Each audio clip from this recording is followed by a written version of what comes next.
At this time, we're going to ask you to stand, and we're going to pray, and we'll have a pledge of allegiance to the flag. Father, Lord, we come tonight thanking you for the blessings of being able to come out and conduct the business of the county.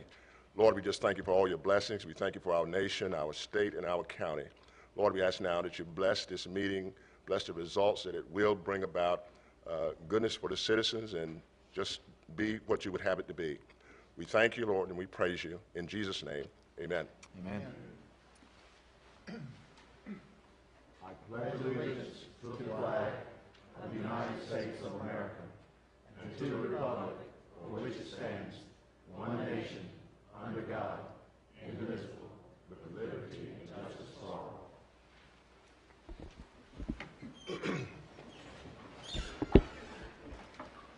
Okay, we'll call our Gates County Board of Commissioners meeting to order. The first item on our agenda is approval of the agenda, and we have a few changes we want to make. The first change is under call to order, under A, we want to add B, swearing in of the county manager.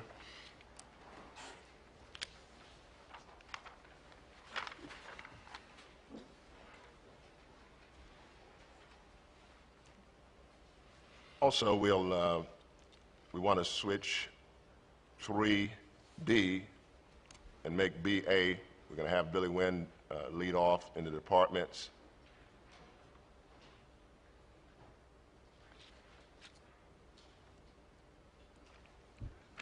And under new business, Chairman Jordan, item 2, we're going to table that until our February 6th meeting,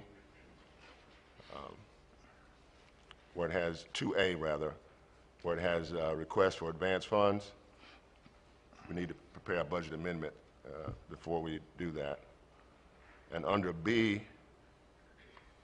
we will have that one as designated. That will become A.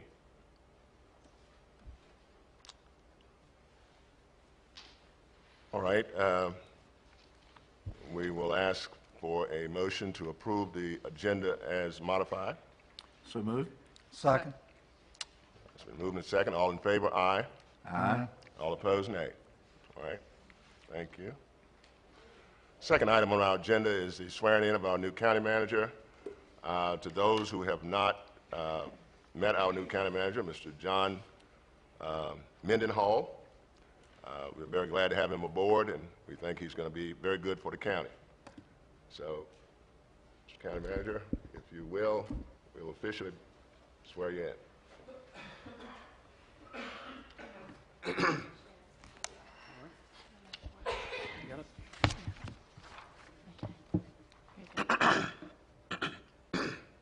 I, John Mendenhall, I, John Mendenhall, do solemnly swear do solemnly swear that I will support and maintain the Constitution and laws of the United States that I will support and maintain the Constitution and laws of the United States and the Constitution and laws of North Carolina, and the Constitution and laws of North Carolina, not inconsistent therewith, not inconsistent therewith, and that I will faithfully discharge the duties of my office as Gates County Manager.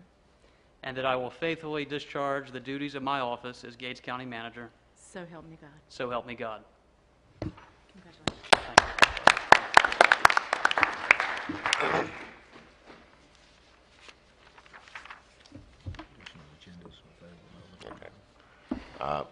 There are, excuse me tonight, I'm a little bit hoarse. There are additional agendas if someone needs one and you have not gotten one. We have some more copies. The next item on our agenda will be citizens' comments. Do we have...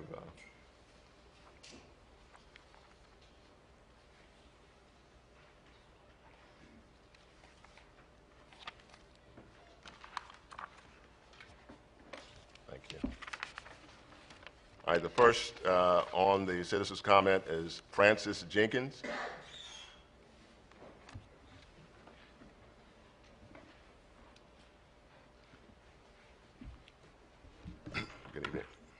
I would like to say good evening to each of you this evening.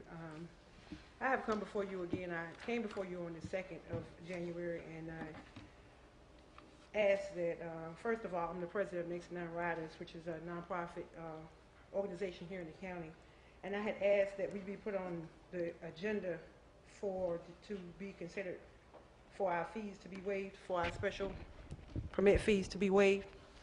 And I was told by the chairman, Jordan, that we would be put on the agenda. But I don't know how we were left off, but I'm going to go on and still ask that we are coming before you tonight to ask that our fees for the special permit that we applied for be waived. We're a nonprofit organization that is committed to helping our community. The payment of this fee has put our organization in a financial strain. Our mission statement voices our devotion to help others. Tonight, our hope is that you consider our application fee be waived, enabling our works in the community to continue. I have some pamphlets I have put together to, could I give these to let you all know what we are about?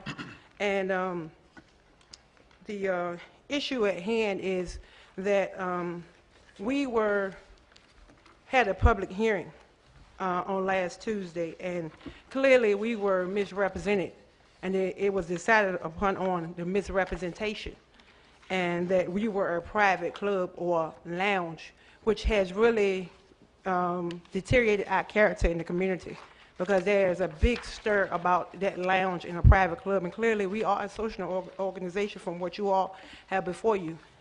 And I would like to ask that we be considered for what we are and not for what the director of the planning board would like us to be. We are categorized by the Secretary of State and the federal government, not what the director of the adjustments wants us to be.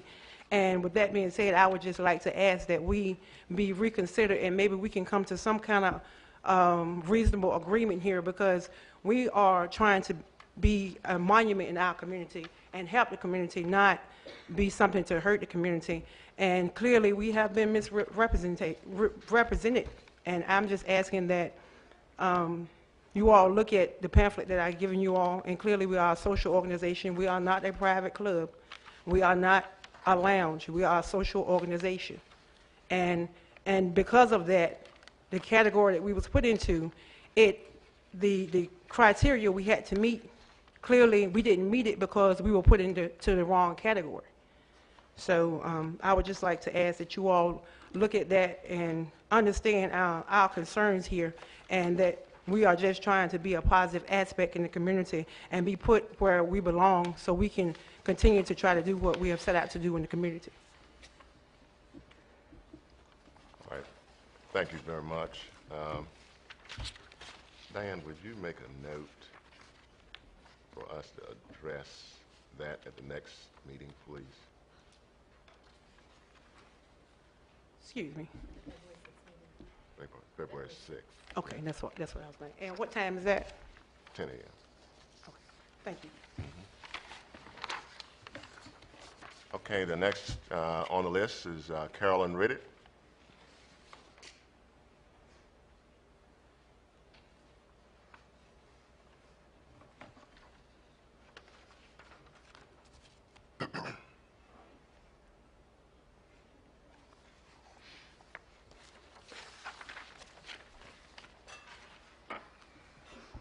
My name is Carolyn Reddick, and I'm from the Ure Township.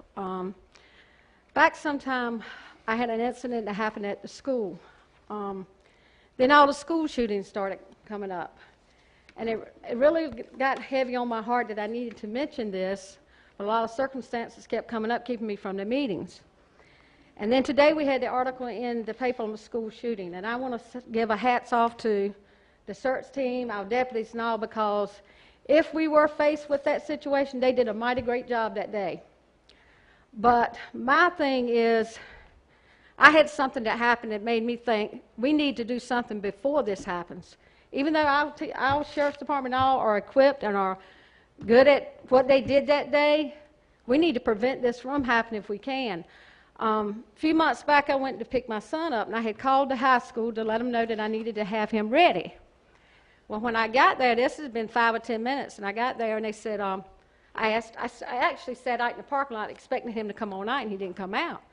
So I go into the school, and they said, we've been trying to get him for how many minutes? We can't get in touch with the class. I'm like, you can't get in touch with the class? She said, well, we've been going over the intercom. I said, they tried it again. Still no response. They had to actually send somebody down there to go to the classroom, and it was in the shop class. So what it was, they were running all the equipment. My thing was, what if we'd have had an active shooter in that school? There was no way that class would have known, and that shooter could have entered that class and took that whole class out. My thing is, there needs to be some kind of method to alert that class if it's nothing but a blinking light in the ceiling or some way. In the event that we did have a shooter in that school, that class would know to lock down, because that class is separate from the school. Any shooter could have went out and got into that class. So my thing was, I wanted to come to you guys. I know this may be a Board of Education type thing, but to see if y'all could do some input on how to make our schools a little more safe, because I've been there at times when it's because we're such a small county, everybody thinks we know everybody, but I've seen times when you could walk right past that office and nobody even acknowledged that you went in that school. And I don't want to see that happen here, but we need to face reality. It can happen here in Gates County as well. That's all I had to say. Thank you. All right, thank you very much. All right, next on the list is Johnny Harrell.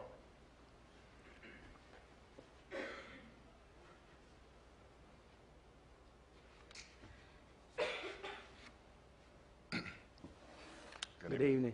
Good evening. My name is Johnny Harrell. I go by J.E. and answer to either.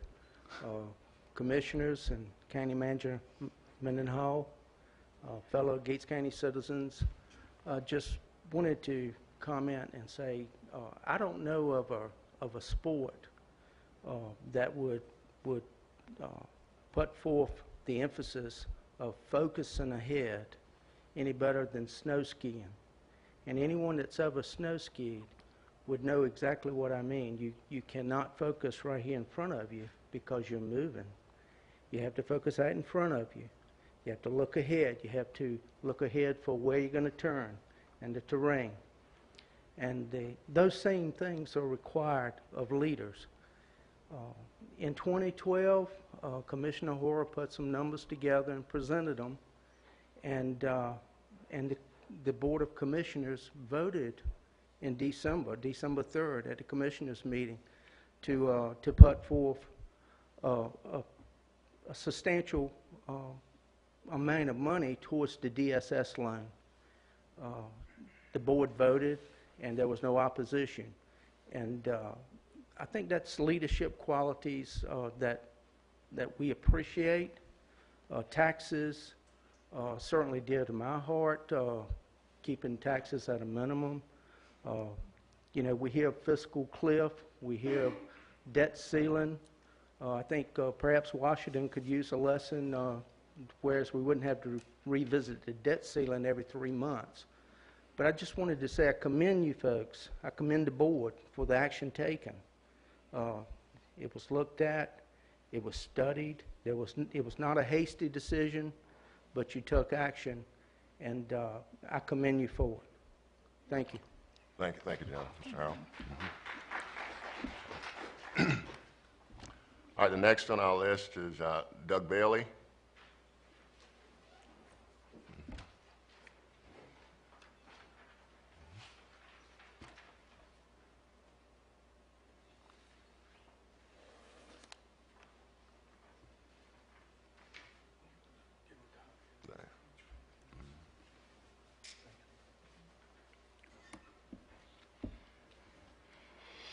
Good evening. Good evening. Thanks for the opportunity to address this situation. I appreciate it very much. As you guys are well aware, in 2009, Gates County approved and passed an ordinance for animal control within the county. And part of that ordinance gives the police department, the sheriff's department, the incentive to hire an animal control officer to maintain these ordinances within the county. I come before the board tonight to ask a special request of you. I've given you a handout of different sections of that ordinance.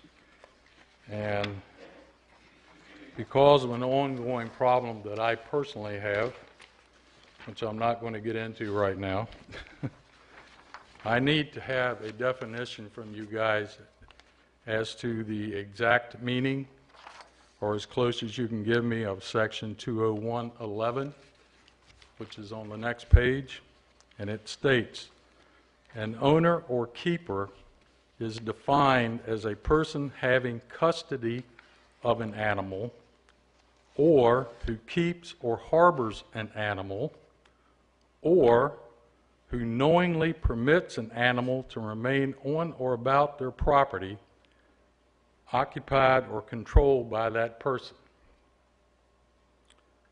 What that means to me is that if a person either has custody of an animal, which is like a domestic pet, a dog or a cat, or any other animal that they have as a pet, or someone who feeds or maintains that animal, whether the animal belongs to them or not, such as someone who might feed stray animals, or who knowingly permits an animal to remain on their property, on or about their property, and is controlled by such person. Now, further along in the ordinance, it also states that if a person has such an animal on their property, and this is the last page of what I've given to you, Section 310.1. Section 310.1 is the section on keeping stray animals, the requirements and failure to surrender. It says, and I quote, "It shall be unlawful for any person in the county knowingly and intentionally to harbor, feed, keep in possession by confinement, or otherwise allow to remain on his property any animal which does not belong to him." That, to me, is a definition of someone taking care of a stray animal. They're taking care of an animal that does not belong to them. Unless he has, within 72 hours from the time such animal came into his possession, notified the animal control officer. Now, the reason I ask this question is because I've had a situation that's been ongoing for almost 3 years with a neighbor in the neighborhood that I live in who is feeding and maintaining stray cats. They constantly multiply. They are all over the area where I live at. There's right now at least 12 of them there. And this gentleman continues to feed and water them and maintain them. That's why they keep coming back. The animal control officer was notified by me and by the gentleman that owns the property where I live at. He came out to that area and put out 2 traps. And the animals will not go in the traps because they're being fed by this other person. They're not that stupid. Animals are not that stupid. Okay? You might catch a young one in there, that's like a little kitten or something like that. I want a answer back from you guys, if possible, so that if the definition of an owner is what I've just read to you, and that's the way I understand it, then my next step is to contact the Sheriff's Department again and make them enforce this regulation. That's what we pay them for. And I think it's a good opportunity for our new county manager, because he has authority over these gentlemen, to find out why they are not enforcing this regulation. I thank the board. Thank you very much. John, will you look, see if ambiguity in that. Yes, sir. Yes. Thank you. All right, our next on the list is Sidney Pierce.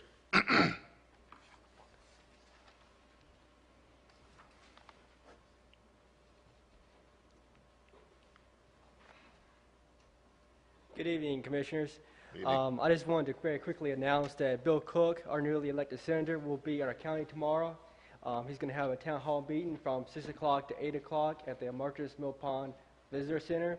I just want to let everybody know that everybody is welcome to attend. We encourage y'all to come out and to attend, get to meet him, talk to him, ask him some questions. We will have some light refreshments, drinks, and maybe some cookies and stuff and whatnot. And I would like to especially give a special invitation to all of our sitting commissioners right now and to the new county manager. Get out here and meet him. You're going to be working with him for the next 2 years, so get to know him and everything. So. All right. All right, thank you. Appreciate it, Sidney. All right, that ends our citizens' comments. This time we'll have our department reports. The first will be Billy Wynn, Emergency Management Director.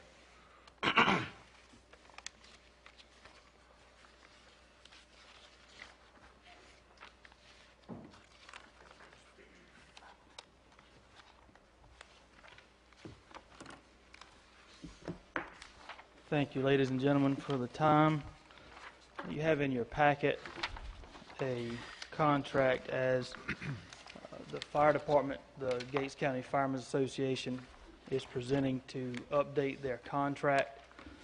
This is to include some federal mandates for National Incident Management System, to clarify what the minimum standards are for a fire department in Gates County, which would be paralleled with what's called the 9S insurance rating for the state of North Carolina. There is one lower than that, but we want 9S to be the standard for the county. Then it also provides for the automatic mutual aid for structure fires. None of these things are new. They're just delineated in this contract that they are presenting to you for your consideration. All right. We have a contract before us with the fire department. If you've looked it over, is there any discussion on it? We'll entertain a motion to adopt it. Billy, is there any changes from the past one? There are some additions. The addition to the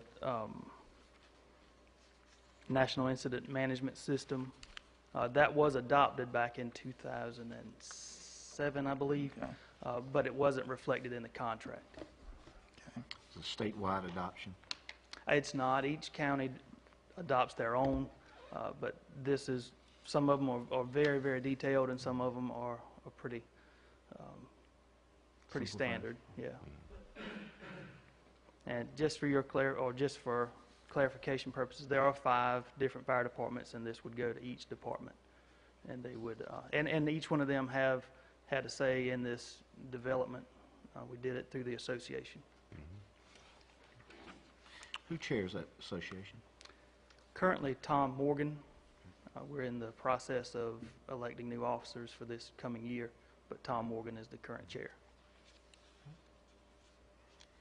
Mr. Chairman, I move that we accept this contract that's been presented to us by Mr. Billy Wynn. Second. All right, it's been motion second that we enter into this contract with the fire department. All in favor? Aye. Aye. All opposed, nay. Thank you, Bill. Thank you very much. All right, the next on our agenda will be Patrice Lassiter, our GITS Director for Community Transportation Program Grant and Public Hearing for fiscal year 2014. Good evening. Good evening. This is the annual community transportation grant that we come before you each year. For this year's community transportation grant is pretty much the same as last year. The only differences are pretty much in the capital.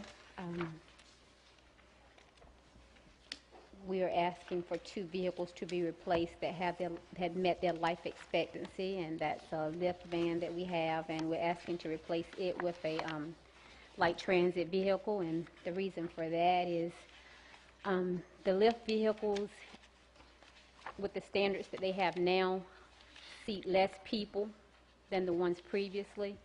Previously, you could have 8 people on the van, 2 wheelchair and 6 regular seats, or you could have 8 seats or whatever.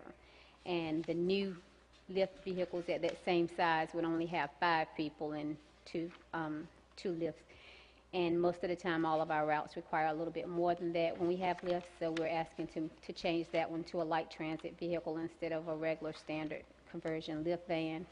And we're asking to replace the minivan with, of course, another minivan.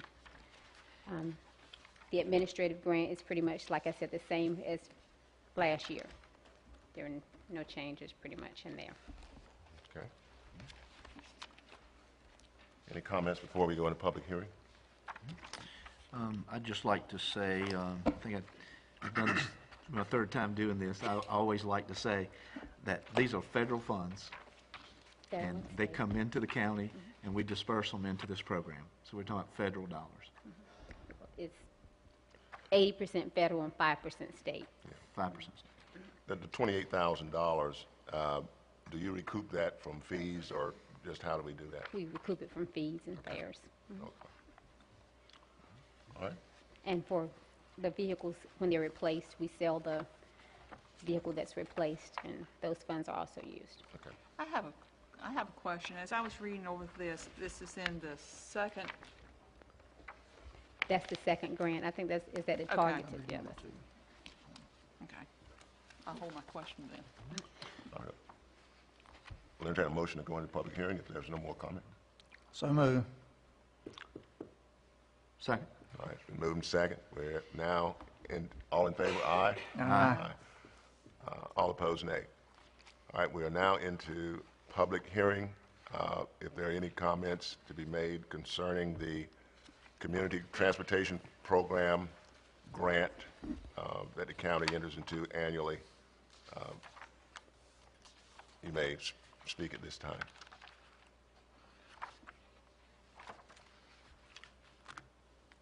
Okay. If there's no comments, we'll entertain a motion to come out of public hearing. So move. Second. All right, it's been motion second. We'll come out of public hearing. All in favor, aye? Aye. All opposed, nay. All right. You have before you, Commissioners, the grant for 2014. What is your pleasure? Mr. Chairman, move that we accept the document as presented to us this night. All right. Motion, we have a second. Second. Motion second that we approve the application for the grant. All in favor? Aye. Aye. All opposed? Nay. Okay. Got one. One down. Okay. Now, the next grant is, it's a targeted transit assistance grant, and it's for elderly and disabled. This is the same grant that we requested last year.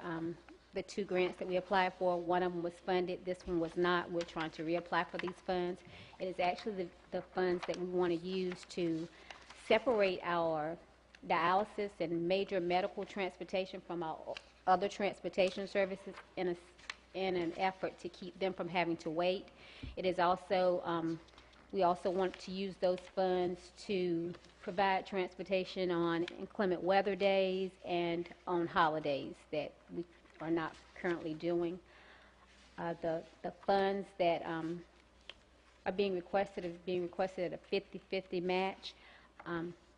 50% would come from this grant. The other 50%, what we're leveraging is our ROPE dollars, which is the Rural Operating Assistance Grants dollars that already is elderly and transportation dollars that we currently use to transport.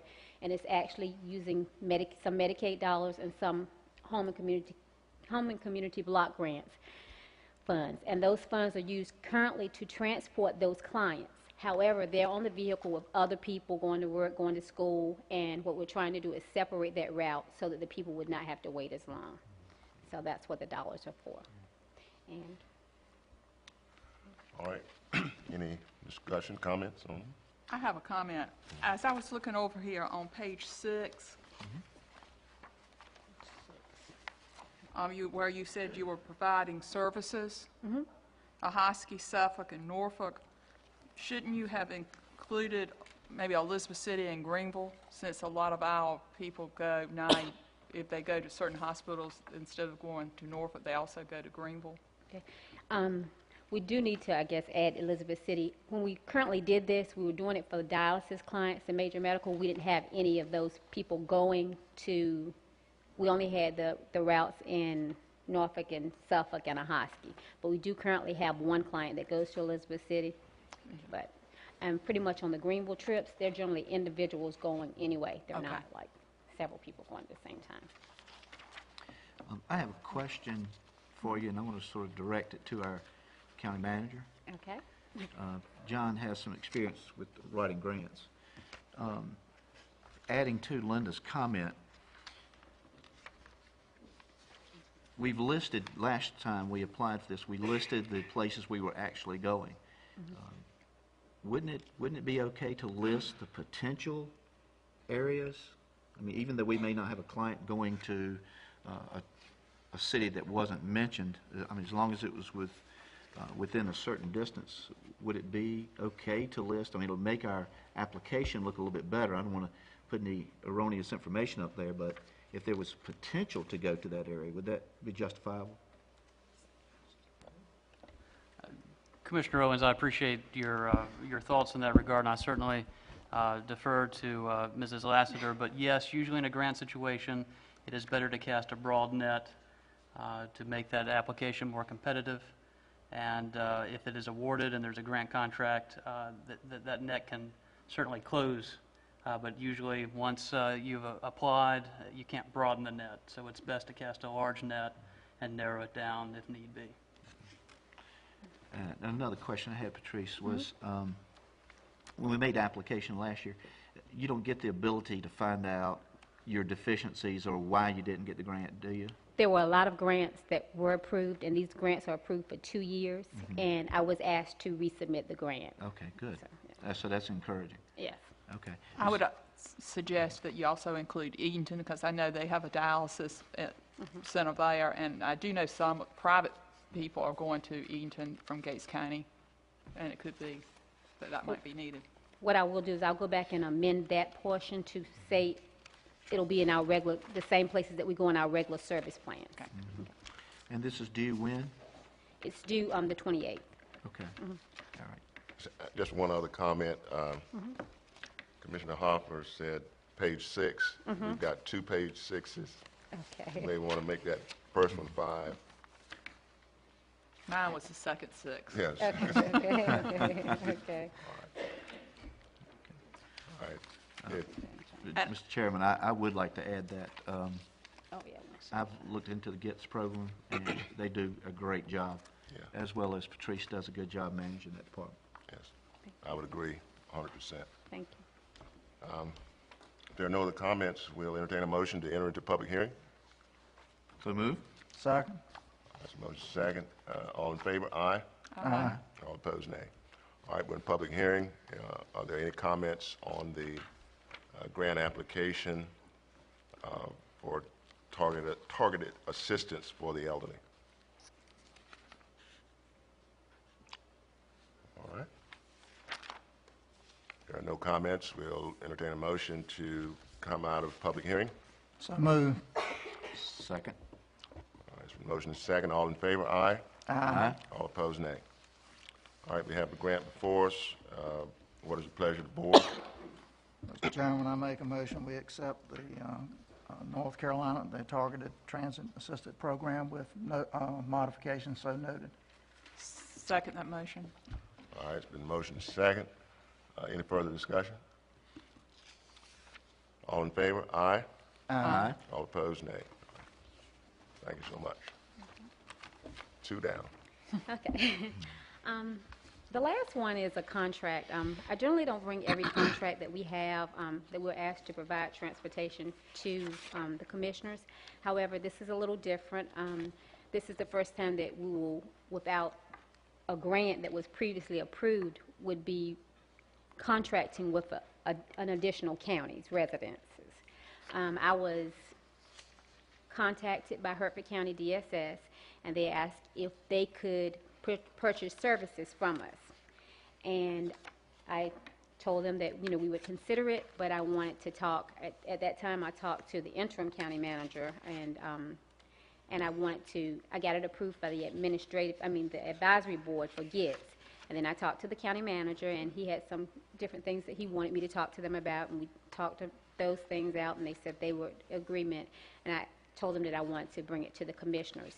And the reason that I want to bring it to the commissioners is because anytime that you're providing transportation services, of course, you accept a liability for clients, even though, we have insurance. And I wanted to make sure that the commissioners were interested in doing this before we committed to provide the service. So I'm bringing it to you for your decision. Does the insurance coverage specify that we have unlimited travel, or does it, is it just regional, or?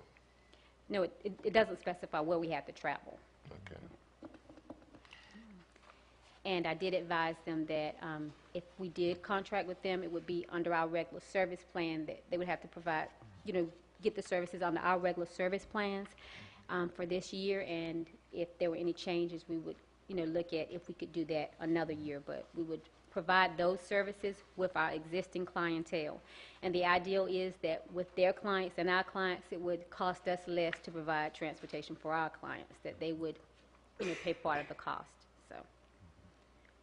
So, Patrice, from this analysis then, what is our capacity ratio would this do? If we are we at 60%, 70%, 80% capacity ratio of, and what I'm talking about, trip seats? Okay. Most of the time on the places that they're asking, they actually, have their own transportation system, which is CTPA. CTPA runs a little different than we run. They only provide transportation in the counties that they serve. Like, they don't go like where we go to Suffolk and Norfolk and Greenville. They don't provide transportation for that. And previously, Hertford County DSS was using individuals, volunteer drivers, like we used to. But with what was going on with Medicaid, there's a new initiative that they have to meet the standards like community transportation systems. They can't provide they can't use transportation providers that don't meet those minimum standards. So that's why they were having to find another vendor. Our seats for the areas that they're asking are generally not full. The vehicles that we have that are full are generally going to Hertford County, pretty much, and Elizabeth City. But to places that they're asking for is like Suffolk and Norfolk and Greenville, the seats are not full. So in other words, our seat capacity, utilization will go up.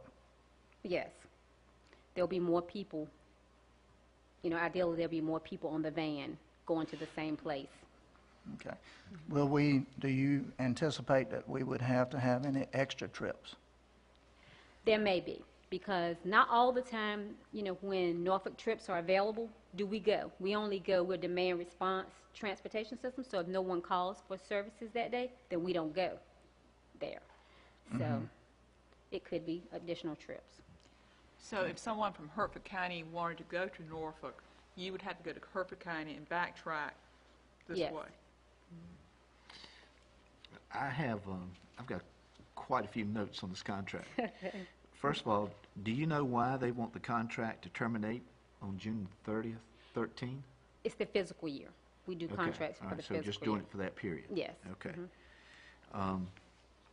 And it says up here, it has a list of our duties, and it said that the contract shall not exceed, and I see it's been altered. Is it 22,000? I'm on page 1. It's actually $28,658, Okay. but I made a note for them that we would do, that they needed to note that. That's miles. Oh, because That's the the latter part miles. is miles. Okay. Yes. All right. I'm sorry. That would because that's what we charge a rate of $1.25 per Right. mile. So that would be how many miles that they could go Okay. for that money. Are we, if we were to enter into this contract, are we charging them the exact rate for a Gates County citizen? Yes. Exact rate? Okay. Go ahead, John. Go ahead, I'm after you. I got a lot, you might want to go ahead. I'm sorry, I won't forget. And one of my concerns, I wrote up here, dialysis patients. If you're in Hertford County right now and you are a dialysis patient, where's that patient going? I would assume that the people in Hertford County go to a Hosky dialysis. So they still have one there? They have one there, yes. Okay, all right. I And- don't think that what we would be transporting is for actually dialysis clients going to dialysis sites. Okay. And the reason I ask that question, because we have been, in the past, we've been trying to lure a dialysis Center here. center here for our citizens. Because we actually carry out some of our dialysis patients to Hertford Okay. County. And then I noticed on page 6 at the bottom, they have in here that we don't have the ability to replace any of our key personnel without their approval. Well, they changed that. That was one of the things that Ken wanted. It wouldn't be, they wouldn't have to approve it, but we would have to notify them if my position, if I would, I'm the key person that they were talking about. That's Ken one of had the a limited amount of time to pass some stuff on over to John. Yeah. Is this one of the items that, was he able to get to this with you before he left? We've looked over it. There are some issues that could be improved upon, and we'd be certainly happy to make those improvements. And my other note was Jeffrey Merritt, our DSS director, was he involved in any of this, or? Yeah, they actually contacted him first to see how he liked dealing with us. Okay. And so, yeah, he's also on the advisory board and was one of the people approving us too. Okay, on page 9, number 7, I hope that was changed. An obligation not to charge Hertford County DSS for no-shows or wait times? Actually, like wait times we don't charge for, and no-shows, we don't charge. You can't bill Medicaid and different agencies for no-shows.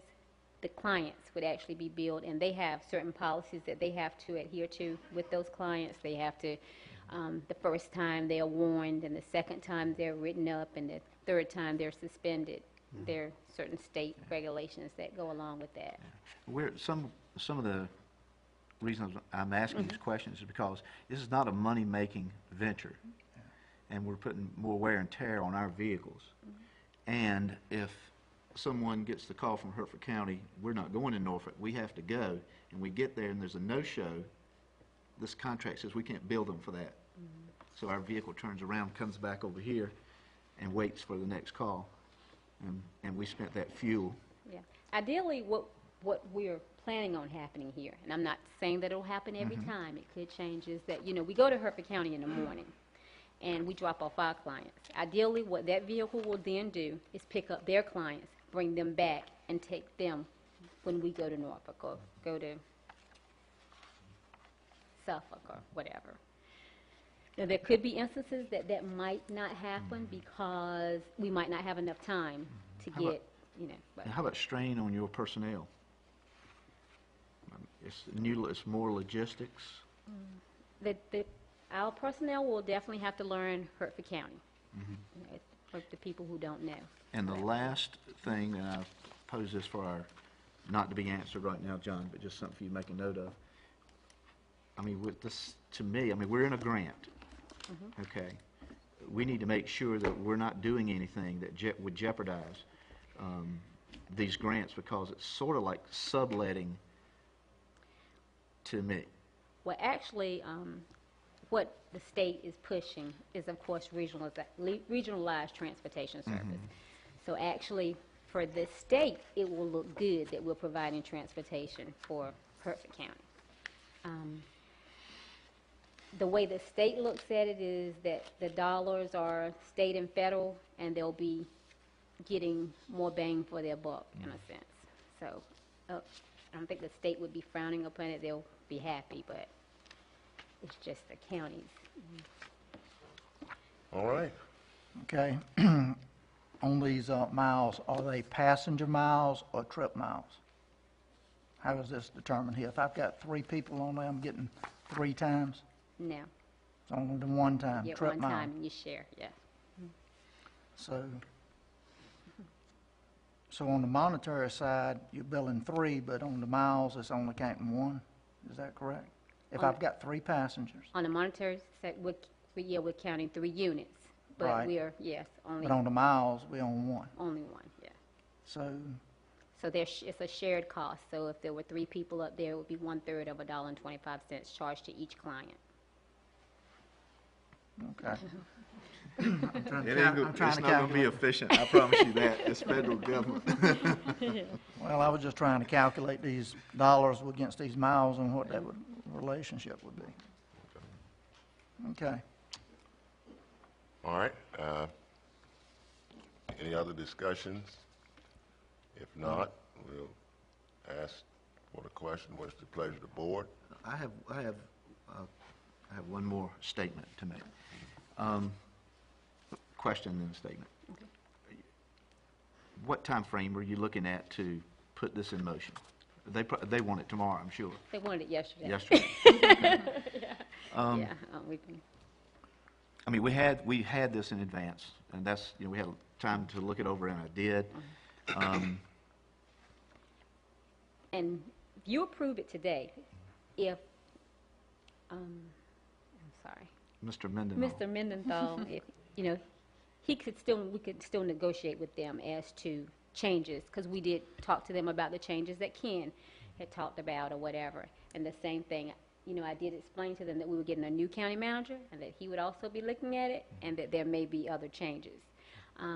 What we're asking for the commissioners, if they are in agreement for us to pursue the contract. John, do you have enough information to make a recommendation? I'm sitting here almost ready to table the issue, the reason I asked the question. Commissioner, it is a complicated contract. There are real issues with utilization, and the short answer is this needs to be analyzed to make sure that we are staying true to our mission with our transit folks, and that we are not going off scope in that regard. I would feel more comfortable if we could have a conversation with our folks, and again with the folks in Hertford County, to make sure that we are protecting Gates County and the interest of our primary residents. And if it is possible to provide the service, that we do so, but that we exhaust all of our evaluation options. So I would think that would be a good thing to do, and I would make the recommendation that it be tabled. Yes, sir. Well, I kind of look at it like that too, but it is a way of increasing our revenue stream as far as the utilization thing. It is the deadhead of what Jack's talking about going over there. And that's where the analytical part of it comes into place. What is our operating cost per mile and how many times of that's going to happen with, if you pick up 3 passengers though, you got some offsets, which you got some fixed costs involved with that, that you can do that with. So it definitely needs some more analysis, I would think, to see where that point is. All right. What's the pleasure of the board? Entertain a motion. Mr. Chairman, I move that we table this, this issue to give our county manager more time to research and to bring it back in February. All right. We have a motion on the floor to table it.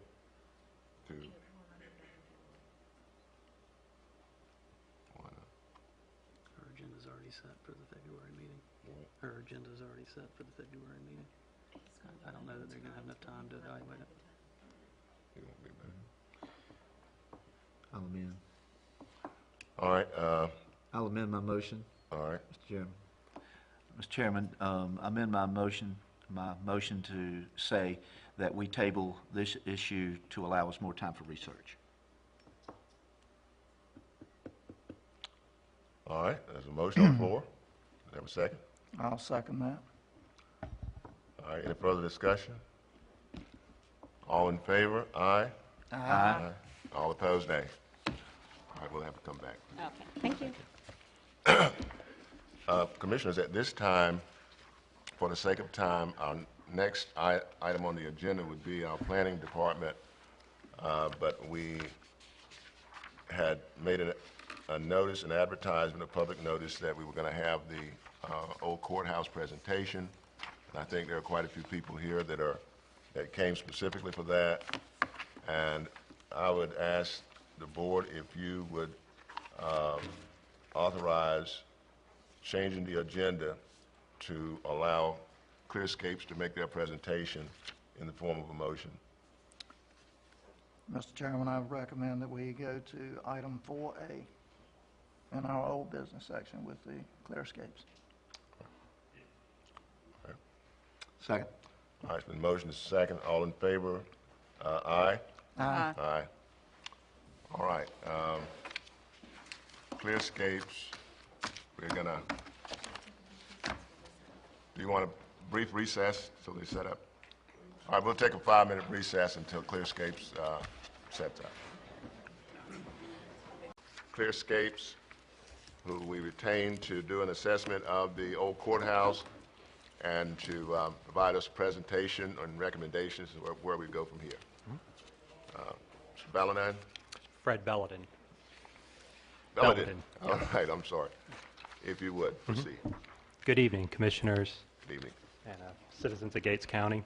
We're thrilled to have the opportunity tonight to present the draft of the Phase 1 feasibility report for the revitalization of the Gates County Courthouse.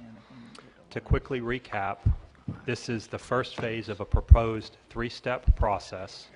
The goals for this phase are to assemble the information needed to understand the existing condition of the building, to work with the Courthouse Advisory Committee to explore potential new uses for the building, and to also begin to understand some of the funding sources that might be available to help offset the cost of the project. Moving forward, Phase 2 would include the more detailed design needed to apply for some grant-based funding opportunities and tax credit opportunities, as well as the effort to apply for those sources. Phase 3 would include the detailed construction drawings as well as the actual project construction. We've got most of the folks here tonight who have participated in this phase of the study. With me is Steve Schuster, founding principal of Clearscapes, and John Zellweger, both with Clearscapes. Also here tonight is Helen Ruth Almond, who's worked with us as a fundraising and grant consultant on several of our projects. Our goal for this evening is to walk you through the key elements of the report, save some time to answer any questions from the board or from the citizens, and then also to come back to kind of recap where we're at and discuss possible next steps for the process. John's done much of the heavy lifting on the study. He'll be walking you through most of the key components for the building. Next, because we know that fundraising and grants will be critical for this project, Steve Schuster, who has completed dozens of tax credit projects in the past 30 years, will speak to those opportunities. And Helen Ruth will speak to the grant process that we may be looking to entertain. Finally, given the time that is allocated for the presentation and questions and answers tonight, we understand that time is short. I do know that this is the time of the year when a lot of communities are looking at their next fiscal planning or budgeting. We've been giving several of these presentations this month, so I want to offer that we will be happy to come back to work in greater detail if needed on any particularly difficult questions or process. With that, I'll turn it over to John. Could we, I just want to tell you folks, we can't put the lights down because of the camera, so we can't improve the picture. So if you want to move, this will be a great time for you to move closer if you choose to.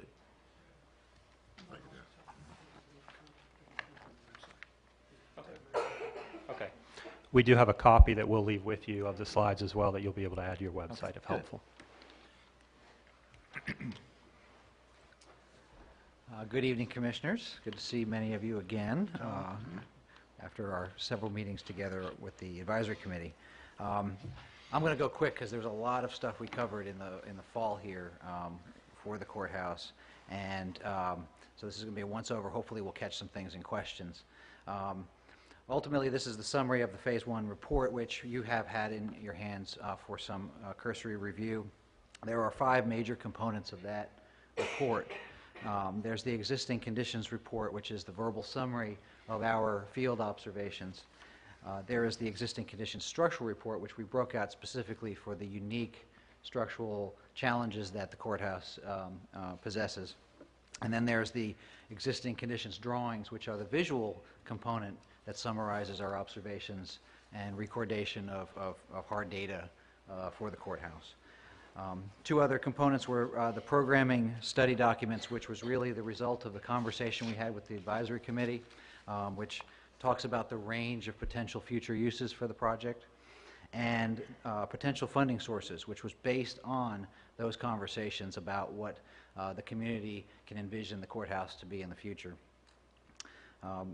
So we began this process back in the summer with an all-day field survey, which involved measuring and observation, photographs, recordation of the entire facility so that we could develop a real understanding of what the issues were with the facility. And what we found out was that the building is in fair to good shape. It's got really good bones. Most of the building is in very good shape in terms of keeping the weather out. The walls are stable. We know we have a challenge with one wing of the building, the west wing, which is infamous, you could say. But we have a lot of historic fabric that remains. That's something that long-term we all know we would like to aspire to keep and celebrate.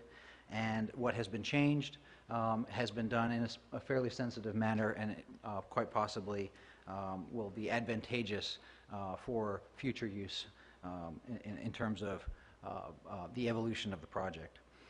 Ultimately, with the West Wing, the only other major issue that we saw was that the systems are really coming to the end of their useful life. So from a mechanical system standpoint, heating and cooling, your plumbing systems, your electrical systems, they're all at the outer edges of their useful life, and that would be a major cost going forward with the re-envisioning of what the courthouse could be.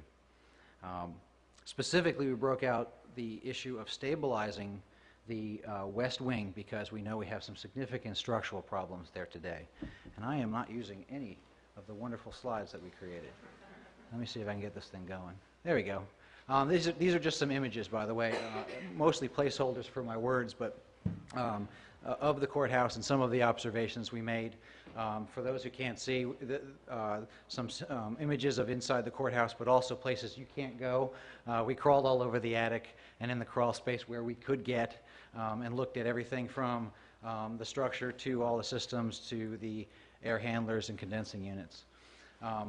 Moving on to the West Wing, these are some of the observations we made here with obviously the temporary stabilization that's been made, some of the other deterioration of the brick and the sills.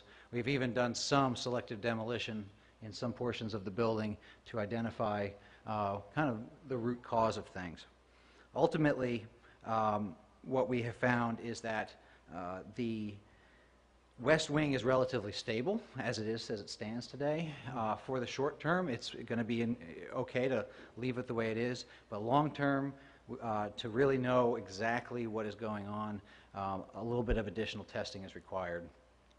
We suspect that when the building foundations were waterproofed back in, I believe, the late 80s, the pits that were dug to do that waterproofing were left open in inclement weather, and the water that penetrated the foundation stem walls at that point could have compromised the soil bearing. So geotechnical testing could confirm whether there's been some differential settlement, and that's something that we would advocate you doing early on in order to pin down or rule out this as a possibility. And that would allow us to confirm that our basic strategies for repair would actually be the best solution. So these are the existing conditions drawings. They document the building now in electronic format. The last set of drawings you had from 15, 20 years ago were hand-drawn, so now you've got something that's digital, translatable, and are able to use it as a tool for ongoing studies. And From there, we were able to now that we had a good understanding of your building, we could meet with the advisory committee and I feel effective. First thing we did was to try to understand a little bit more about your area and what your potential network of partnerships or support might be in the region.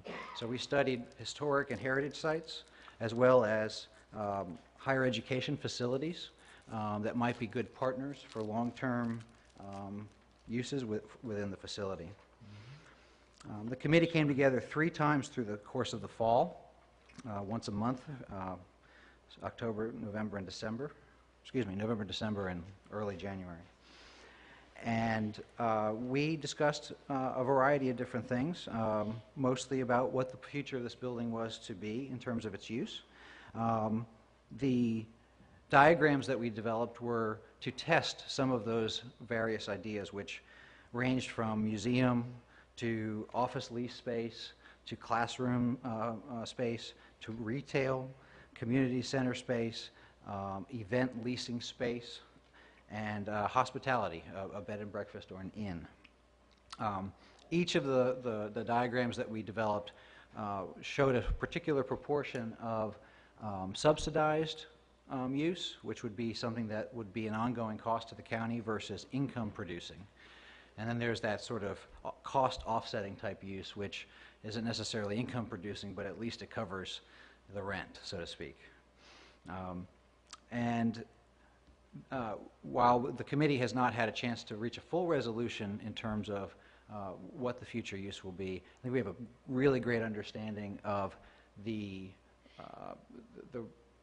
flexibility that the building has. With very few interventions that would compromise its historic heritage, the building could be used in many different ways. From there, we were asked to develop some sense of probable cost, and based on the range of uses and the requirements for upfit for these types of things, at this time, with the information we have in hand, we think that a full stabilization, reconstruction of the west wing, and then upfit of new use would be somewhere in the range of $1.5 million to $2.25 million. State that again. 1.1 million would be the low end. 1.5, excuse me, and 2.25 is the high. And that all depends on how far you want to go in terms of with infrastructure, systems, and quality of finish. So we also looked at just doing a shell stabilization and what that might be if the idea would be to really clean up the exterior, stabilize the west wing, but really not address the interior in the short term. And our estimate at this time, given the accessibility to certain locations and what we could see, was $350,000 to $600,000, and that would address all roofing issues, all stucco issues, all windows and doors, and the repair of rot and inoperability of those historic components, as well as stabilizing that west wing, so it would be fully structurally sound. So we got to that point, and that was the hard pill to swallow.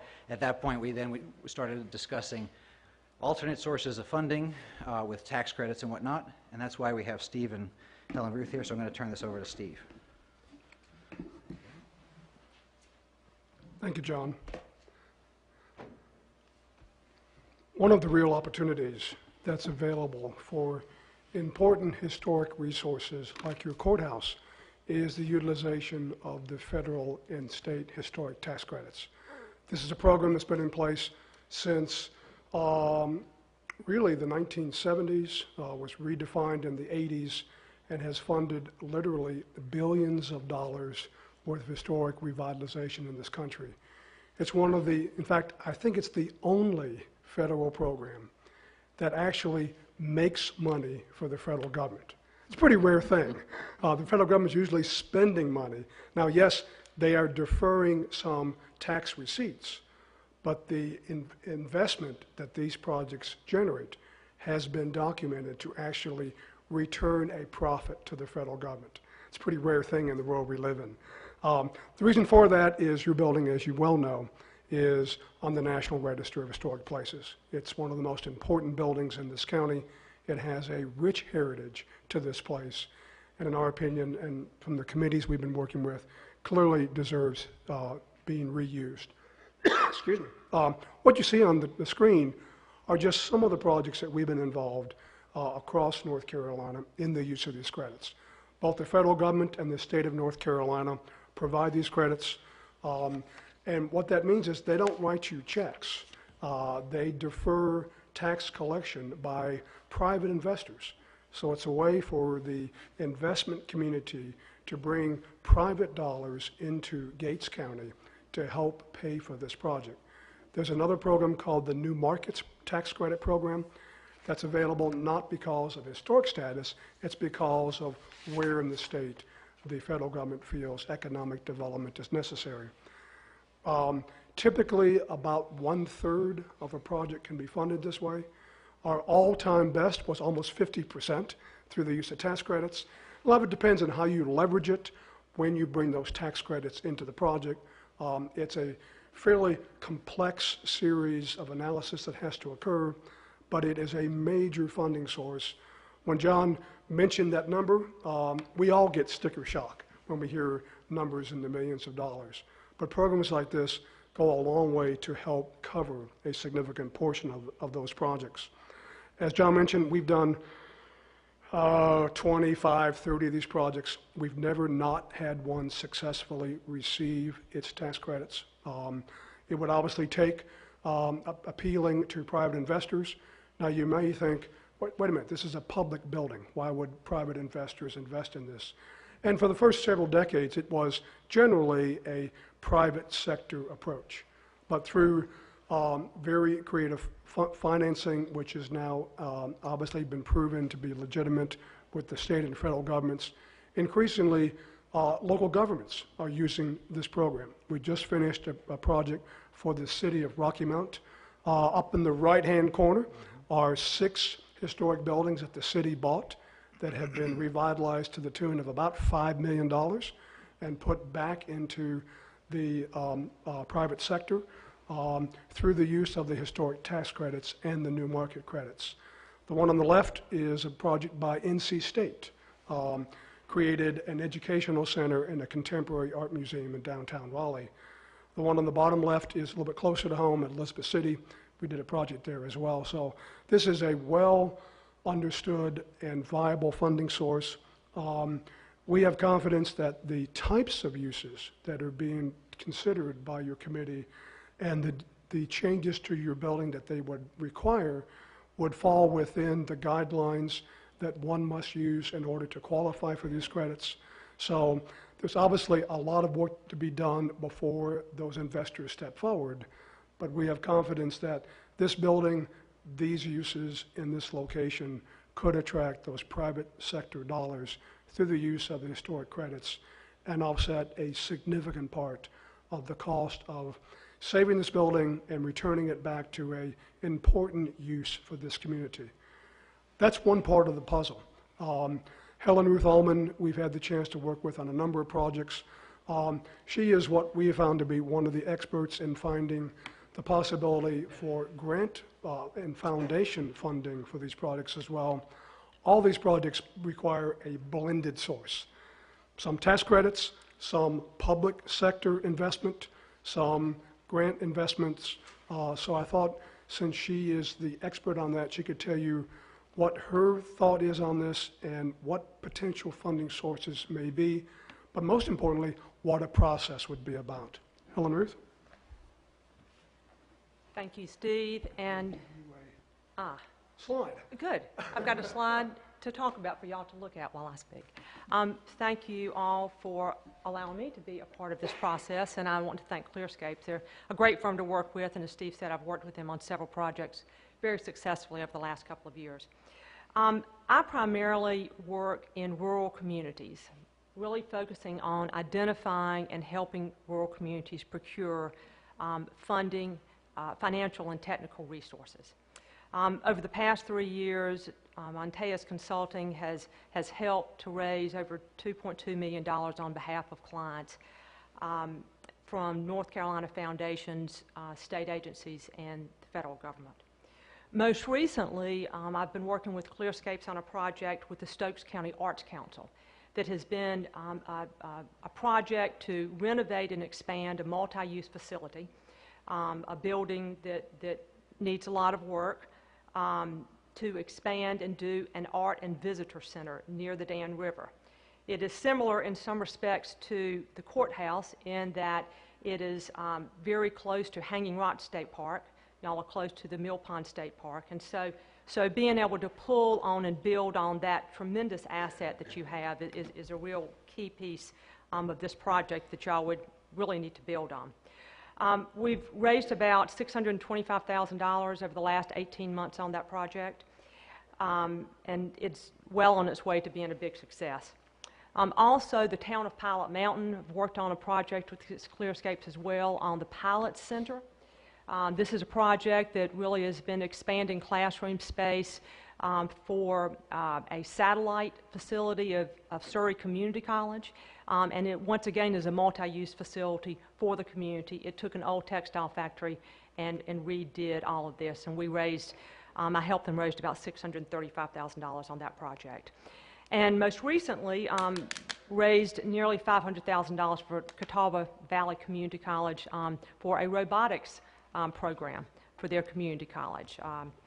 And while certainly I can't offer any guarantees, my track record with North Carolina funders has been very good and very strong, and really the added value that someone like my consulting firm brings to the table are the existing relationships that I have with North Carolina funders and state and federal agencies really across the board.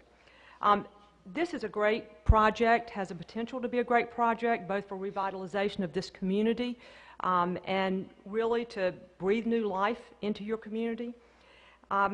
However, the success, as many of you know, of any project like this, any project, especially in a rural community like this, is really dependent on several key components that will determine whether you can raise really the first dollar. And that is, first, you've got to have a project champion.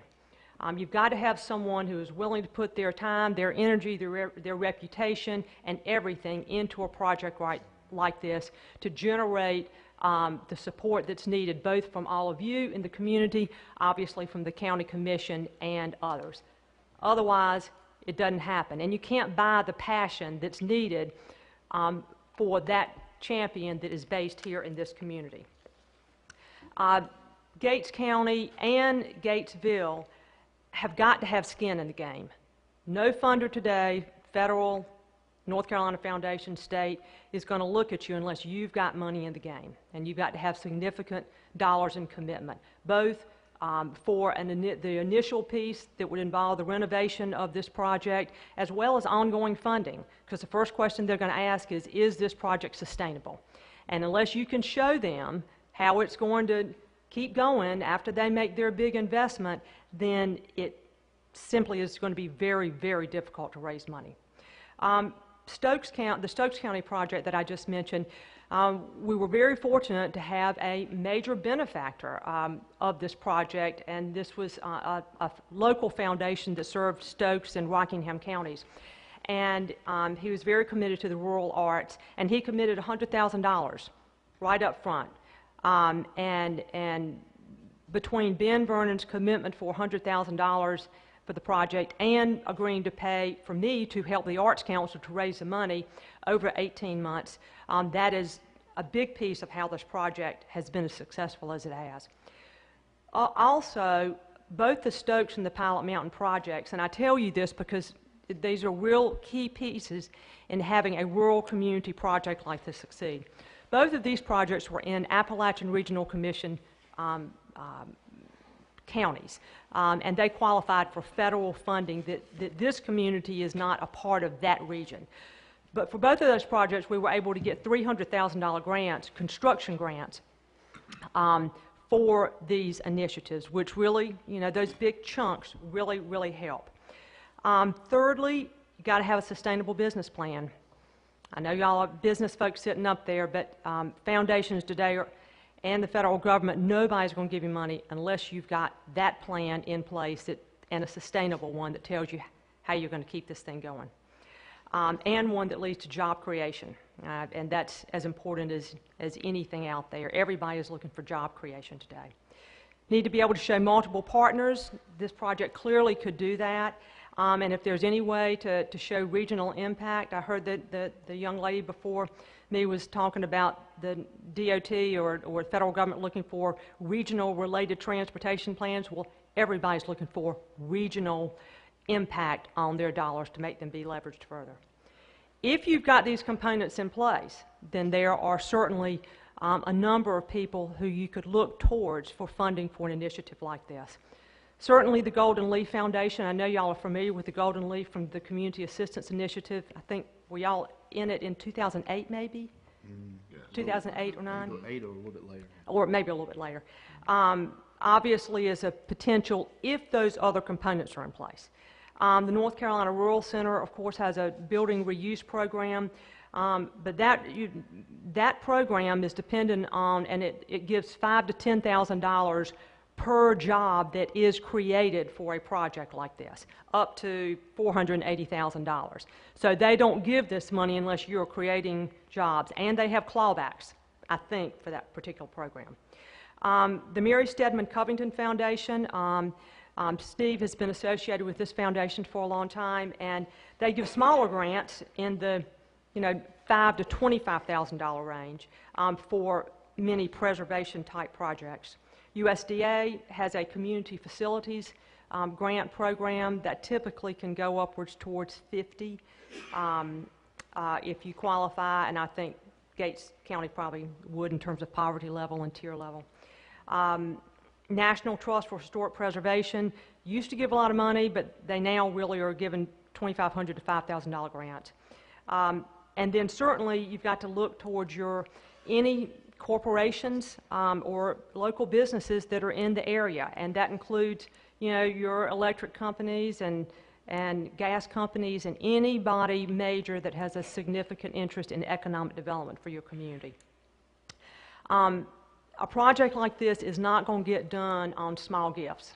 You've got to have some major gifts, starting with, the county and the town to put significant dollars in it to get it going so that someone else knows that you've got skin in the game and that they have a reason to invest as well. If you've got all those things and you've got a strong, passionate champion for a project like this and a good business plan, then certainly this project can work and has great potential, but you need those components in place to really, really hopefully ensure success of something like this. Thank you. Thank you.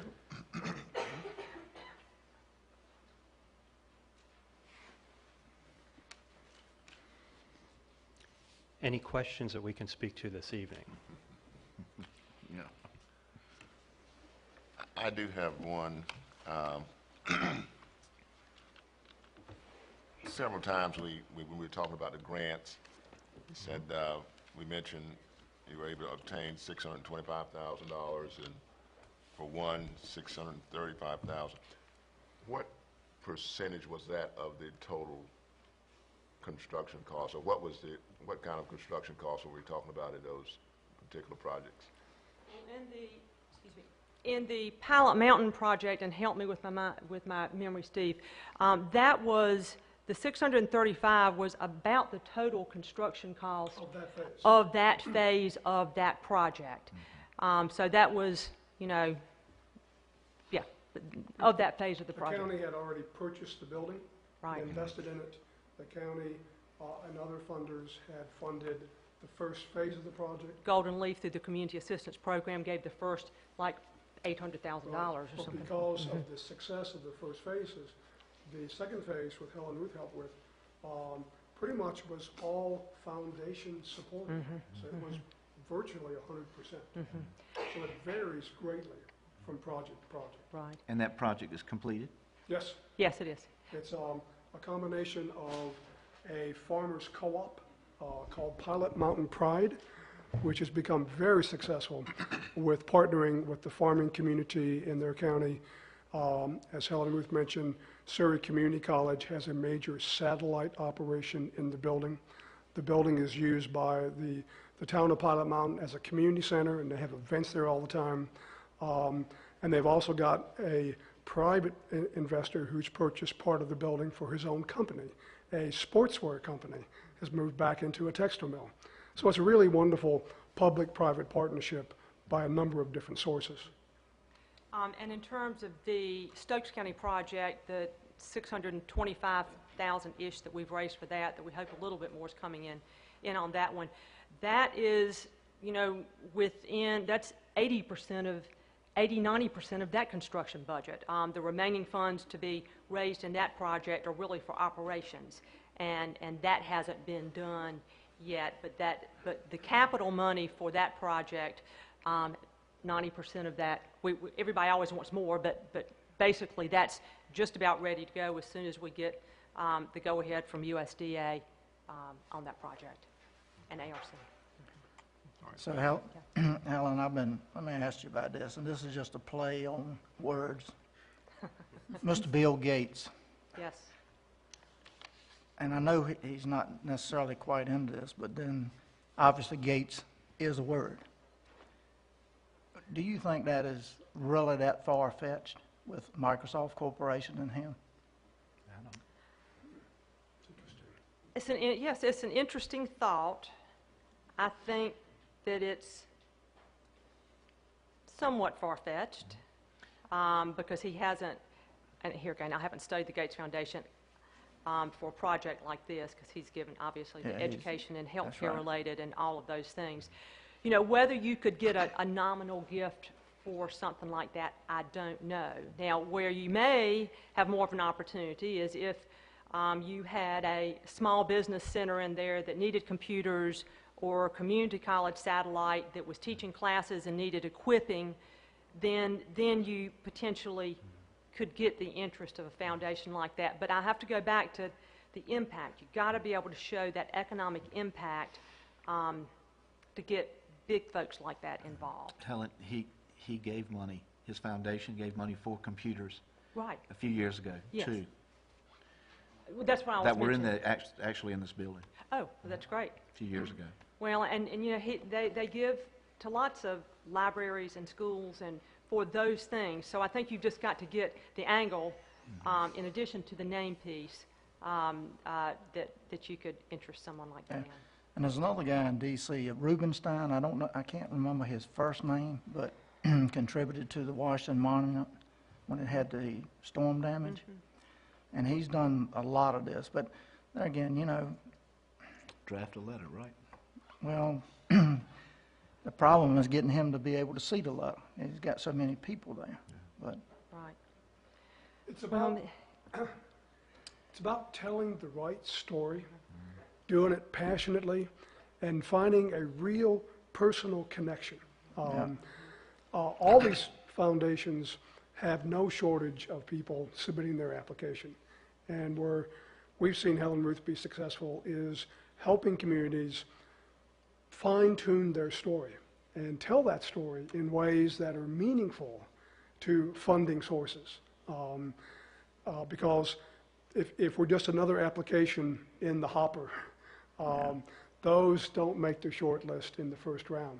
It's finding a way to really craft what's important and what's unique about this place and put it in terms, and knowing what foundations want to fund. Certain foundations fund very different things, and that's where having someone who understands that we found to be extremely beneficial to these projects. All right. No more questions.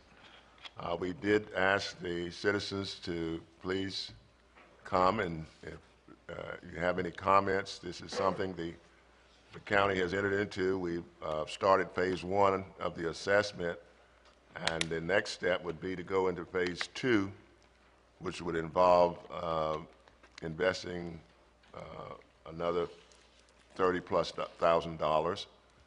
And we would just like to have any of the citizens to make your comments now, if you so desire, on how you feel about this project moving forward.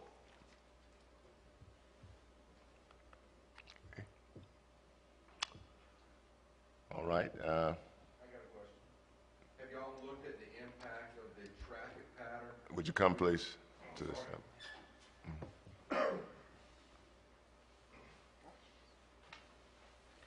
Chuck Brothers Gates. Have y'all looked at the impact of the traffic pattern in relationship to the heavy truck traffic we've got, and is that impacting the degradation of the courthouse?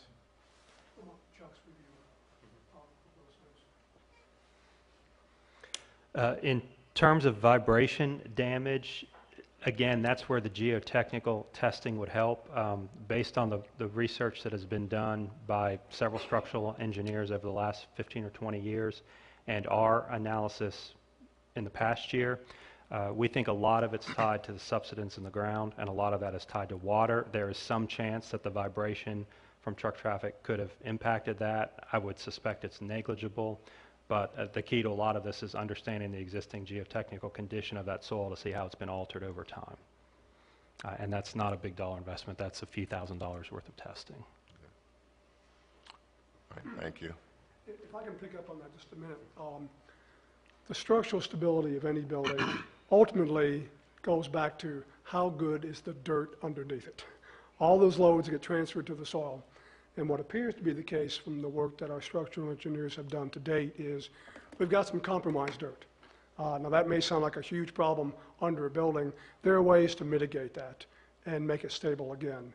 But it's pretty clear that the soil problems that had been degraded by previous work has led to some of that problems, and those are solvable. We can do things that would ensure that any future vibration does not have any negative impacts on that important building. All right, thank you so much. All right, if there are no other comments, we want to thank Clearscapes for coming tonight and making the presentation. Our next steps as a board, we will defer further assessment and discussions to our Housing Advisory Committee, which we have a couple of commissioners on that board or that committee, and they'll bring a recommendation back to the commissioners as how to move forward into phase two. And phase two would be our next thing that we would embark on. So when is our next housing committee? Is it February 6th? Yes, it's a night, we have the commissioners meeting in the morning, and it's that night. Okay. We will meet on February 6th and as a housing committee and have discussions, and we'll bring back a recommendation to the commissioners as to how we should move forward into phase two. Understand. We really appreciate this opportunity. You've got an incredible important resource there. The path that we've laid out is not an easy path and not without significant investment.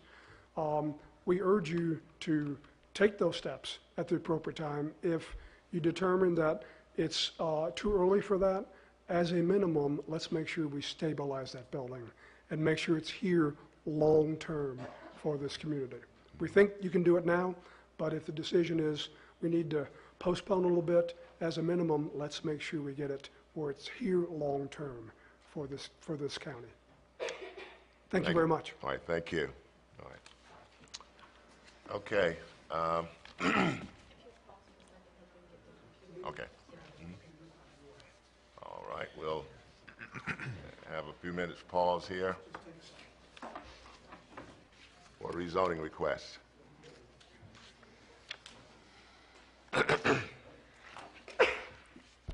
Good evening, everyone. Good evening. All right, first we have on your agenda a proposed rezoning request of a vacant parcel that belongs to Ms. Susie Valentine. The address is 1136 NC 37 North. It is currently zoned R1, and she is requesting that it be rezoned to RMH1. The planning board reviewed this during their January meeting, December meeting, and they voted against the rezoning, but as you know, you have the final decision, so if you have any questions.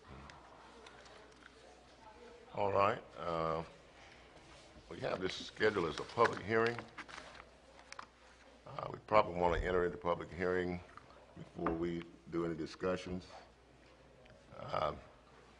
because those discussions will lead into our voting. So we'll entertain a motion to go into public hearing. So moved. Second. All right, it's been motion second that we go into public hearing for the rezoning request for Ms. Susan Valentine. All right, are there any public? Oh, all in favor, aye? Aye. All opposed, nay. Thank you. Are there any comments on the rezoning from the public?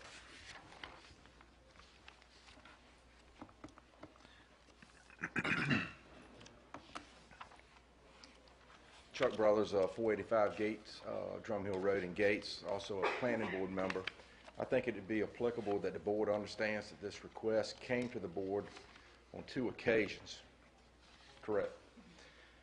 And I think the issue at hand that we were charged with at that time, and I think what the commissioners were looking at that time, was trying to look at the possibilities of areas in the rural parts of the county, which this would be, in my consideration, would be part of, although it's Gates extended. But the first vote that came in September, it was pre-moratorium. I think Commissioner Jordan, you were in the room. We had our meeting in the jury room that day. The vote at that time for that request was tied 3-3.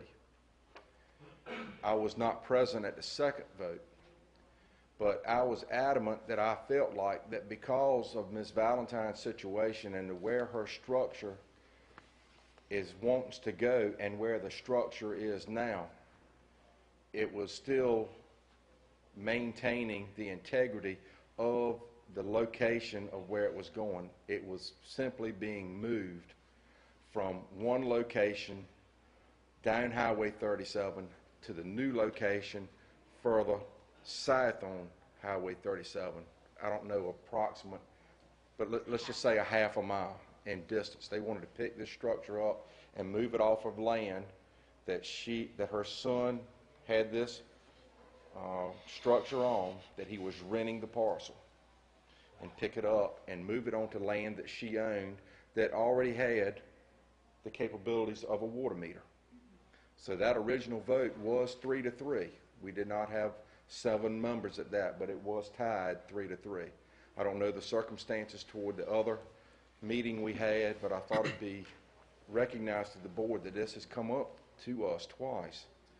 And there was great discussion on it, and I guess I was the one that was kind of persistent on it in the September meeting, of trying to get our board to understand that this was an opportunity to really look at the initiative that the commissioners were getting ready to tackle in the moratorium about why is it zoned R1, why was it zoned R1 when it went in, can it be zoned RMH1, and adding more fuel to the fire was the Little Island Road that had been coming before this board for some period of time, to be recognized that there was structures there that needed to be looked at. So my opinion on the board and my vote back in September was to approve it. I was not at the meeting before, but if I would have been at the meeting, my vote at that time would have been consistent with what it had been the first time, which would have been to approve Ms. Valentine's request.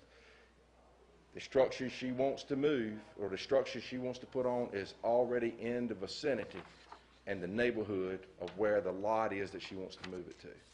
And I think that's very, very important to this decision. It's nothing new that's coming in. It's something that's picking up and moving because the landowner has asked her son to start looking at other means of putting his house on another land. Evidently, the landowner wants to do something different. It also gives us the opportunity with the planning board to really go back and look at what we've already started last month about areas that really need to be looked at. I understand the word spot zoning, and I think that was the common thread in the meeting in in December, was spot zoning. I understand that, but in this framework, if it was real today, the house is already in the area that it would be applicable to. So I think all the factors need to be really considered in regards to what she's asking. She's not asking for nothing other than what's already in the area. Thank you. All right, thank you. Any other comments?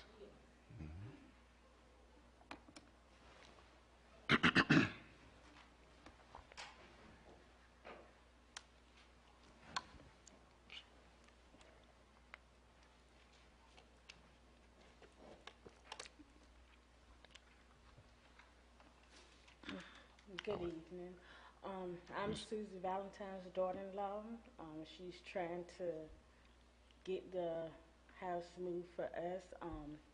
We're walking distance from her, and I would appreciate it if you all could approve it. I'm due to have a baby April 25th, and I would like to be able to have it moved by, before or afterwards, so I can be in a stable place with my family. The people we're renting from, they have given us time to, try to get it moved and everything, and now they've given us to May. And, if you all could just, find it in your hearts, walking distance across the road for us to be able to make this move. I guess that's it. Thank you. Oh, it's Lolita Valentine. L-E-L-I-T-A. All right, thank you. All right, any other?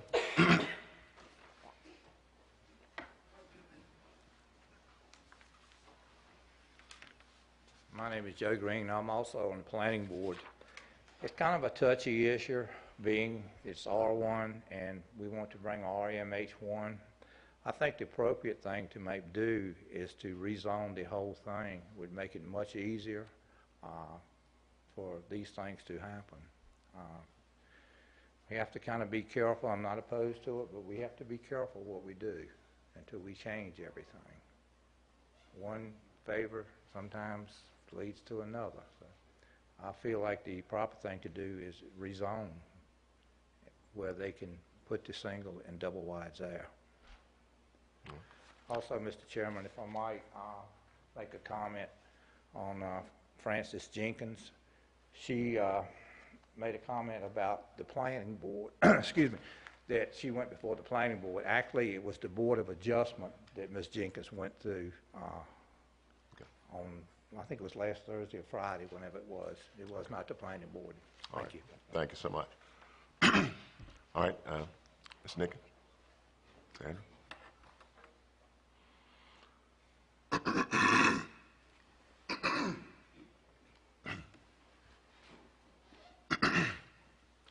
Sandra Nickens, Gates County.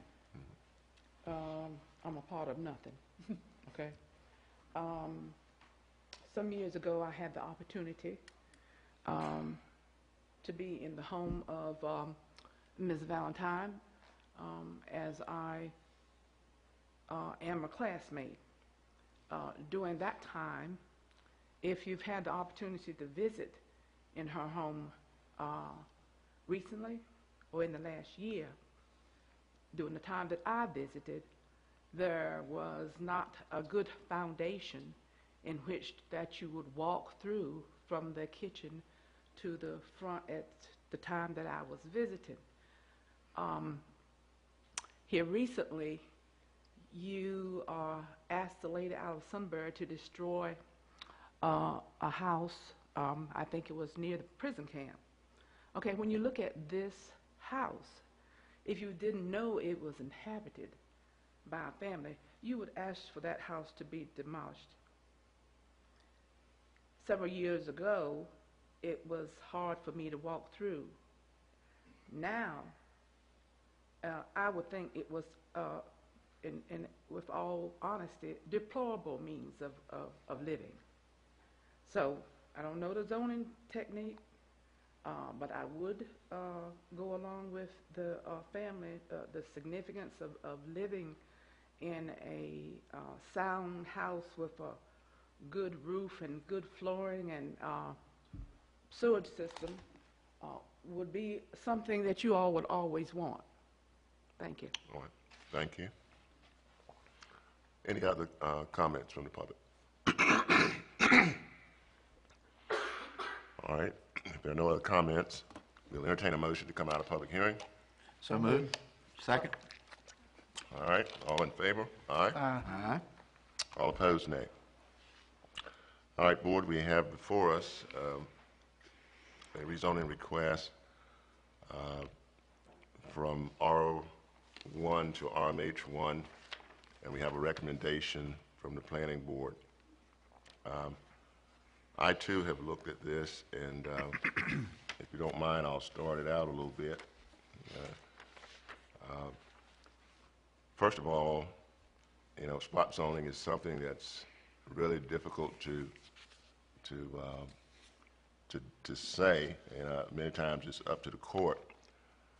But if we say this is spot zoning, well, then I think we put the board in a position to evaluate other areas that may be spot zoning. And case in point, we have a request from the ABC board, which are requesting to go from C1 to, R1 to C1. And so the areas around that appear to be residential or agricultural. So if you're going to make a case for spot zoning, certainly someone could say this would look like spot zoning as well. I believe that we should move forward in approving it and recommending to the planning board that they rezone the whole area, which is the first map that we gave, that we have, and which would make it consistent with the neighborhood. But as it stands now, the board is in a position where we have two approvals, one for a commercial rezoning and one for residential. And I think we would need to consider very heavily on how we go forward in this to not put ourselves in a position that we're possibly looking at double standards. So that's my comments on it. And before we go into a motion or anything, we'll open up for further discussion. Mr. Chairman. Yeah. The question to me is, and this, where the current structure is, what is that property zoned as? The current structure is in a field that is zoned A1 agricultural. It's currently A1. It's a large parcel. I would estimate it to be about 60 acres, and it's catty corner across from this particular piece. So that didn't have one item broken out, 1 acre broken out? No, sir. None. No, sir.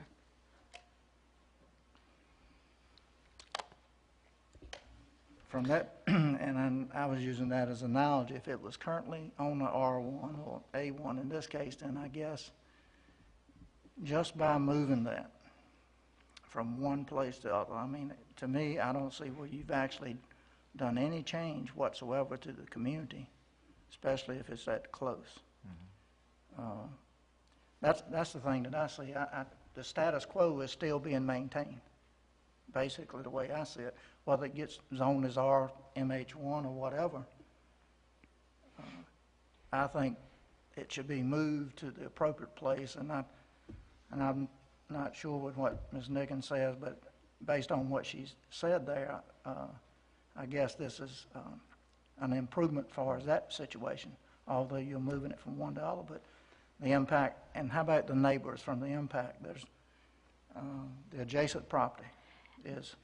The property to the left, you're saying on the road, the property to the left has a single wide. The property to the right has Ms. Valentine's home on it, which is a very much older stick-built home.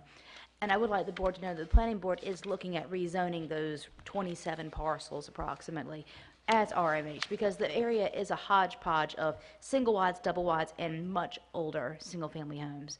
And they are mostly elderly individuals. If they could exchange the older home for a double wide, it would probably help them out tremendously.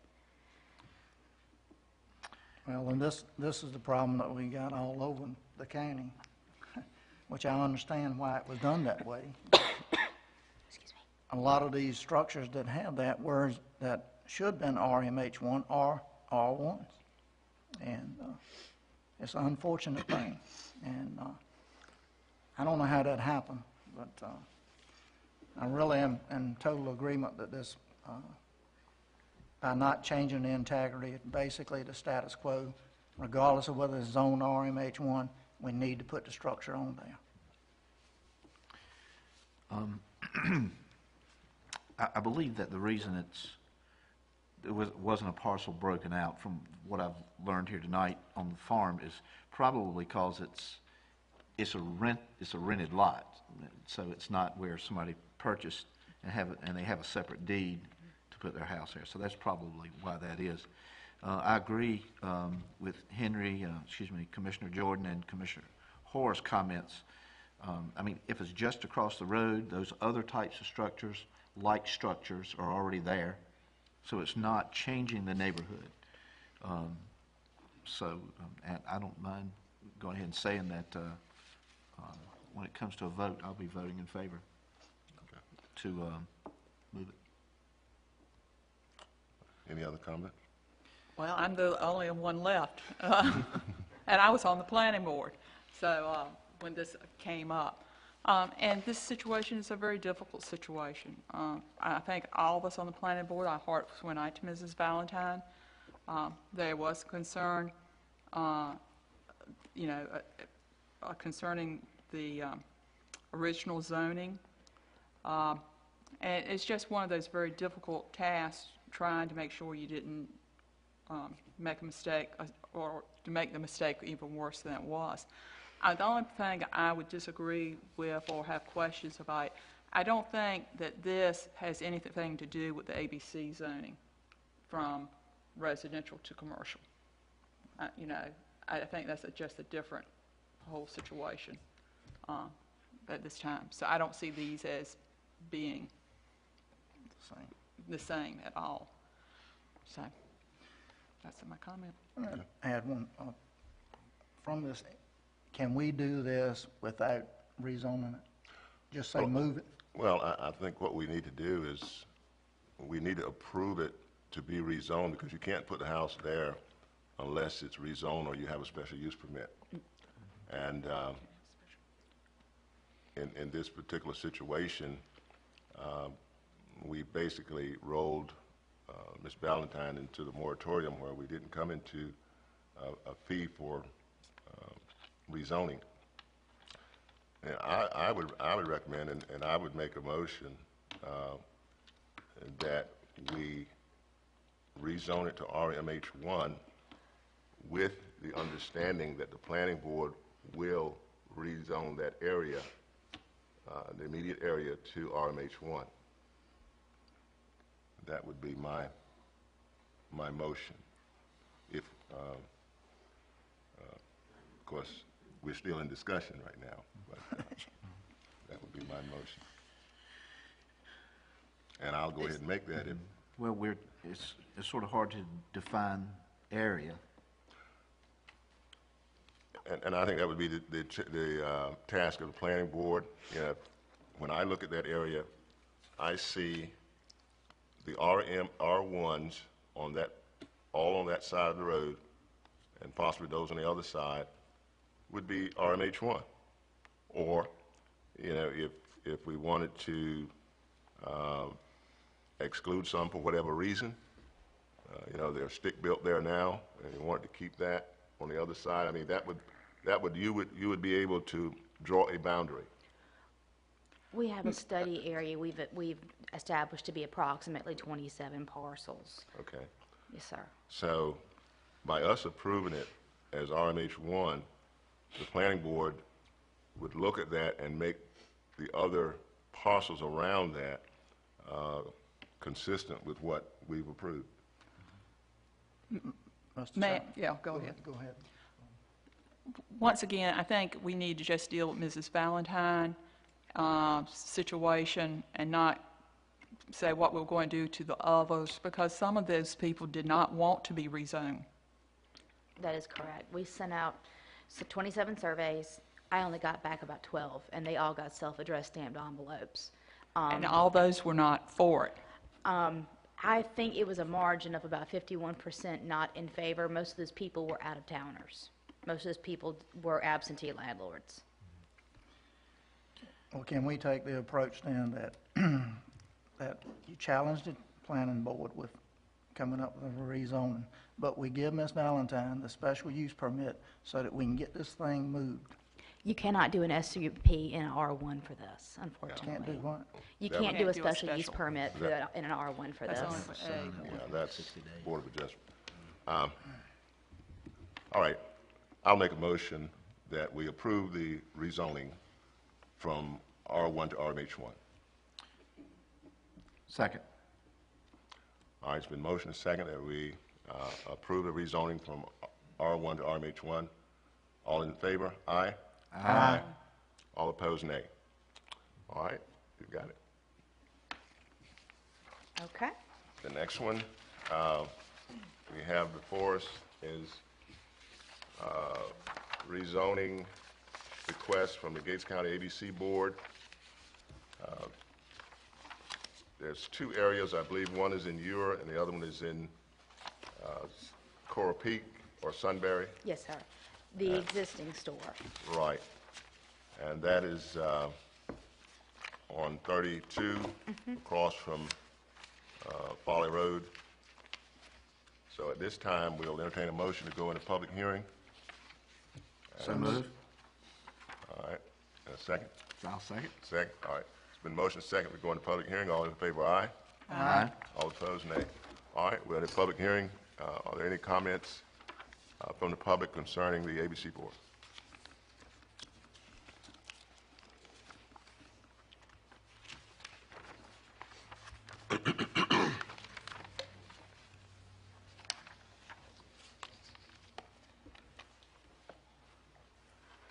Commissioners, Mr. Mendenhall, Ms. Hendricks, I am George Kittrell, the chairman of your ABC Board. As you're aware, the ABC Board is charged by referendum from the public to maintain package stores within this county. The new widening of the 158 corridor took the store number 1. In determining where to locate a second store, from the demographics of the people who came into the area, we decided that we needed to find a place within 1 mile of the existing store. We did a search and we found 5 pieces of property that were available for sale. In meeting with a representative from DOT of those 5 properties, only 1 was allowed access. To move to get this piece of property, we took an option on the property, have had it surveyed, and to make sure that it would qualify for the piece of property. The store number 2, located on Highway 32, I was a little astounded to find that it was originally zoned as residential. It is a piece of property with a ongoing business, with a commuter parking lot, and with a water system, switching system, all located on that piece of property. We were lucky enough when we lost that store that we were given a variance and able to rebuild at that location. We feel that for us to continue our charge duty, that we have located the only property that would fit us, and we would ask you to give us whatever change we need so that we can proceed. Thank you. All right, thank you so much. All right, we have before us the request of the ABC Board to rezone 2 properties. Obviously, this is another situation where Commercial has been there for years, but for some reason, the original zoning categorized it as R1. So we'll open up for discussion now from the board. If there is any comments? If not, all right, we'll entertain a motion to approve the rezoning of the R1 parcels for the ABC Board to C1. So moved. Second. All right, it's been moved and second. All in favor, aye. Aye. All in favor, opposed, nay. All right. Okay. And the last thing that I have is the flood damage prevention text amendment and public hearing. Commissioner Jordan, I think you were a part of this. We found that although we are compliant with FEMA, our floodplain development ordinance has some issues. It needs to be a mirror image of the state model ordinance, which it's not. The planning board and I need to go through it, find out where the differences are, and then bring it back to you. I suspect we'll be able to handle that in February and have it for you for public hearing in March. All right, I would appreciate it, since we did go through some dialogue on this, that you would give the commissioners a chance to review whatever proposals that or changes you're going to make, and allow us to have some comment on it, rather than just put it together and say, here it is. No problem. All right. Love to. Could All I right, make, so- Mr. Chairman? Yeah. I'd like to make a comment on that. After reading that and going and looking at the maps, over the last couple of weeks, I've talked to a couple of insurance people. And I go back to my original comment that I had when this came up. And I guess your Baptist church is when I really started looking at that. And reading that and looking at the maps, they were in the BFE. And it said you would be at the BFE. Then I talked to these insurance people, and I could see some secondary motives of why they would say what they would say if they were looking at their commissions and things like that. But to me, if it's the federal regulations is being at the BFE, I just cannot see any advantage whatsoever of being 1 foot above, or 2 foot above, or 10 foot above. If the insurance company, who I'm dealing with, who is my partner, doesn't require me to do that. Now, he's going to allow me to make that choice. If I am at the BFE and meeting all the requirements, well, if my insurance person tells me, well, if you put it 2 foot above that, I'll reduce your rate X number of dollars, then that's my personal decision.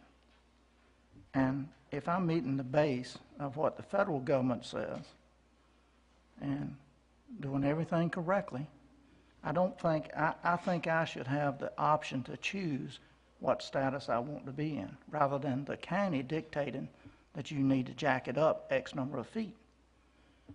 It's a personal decision.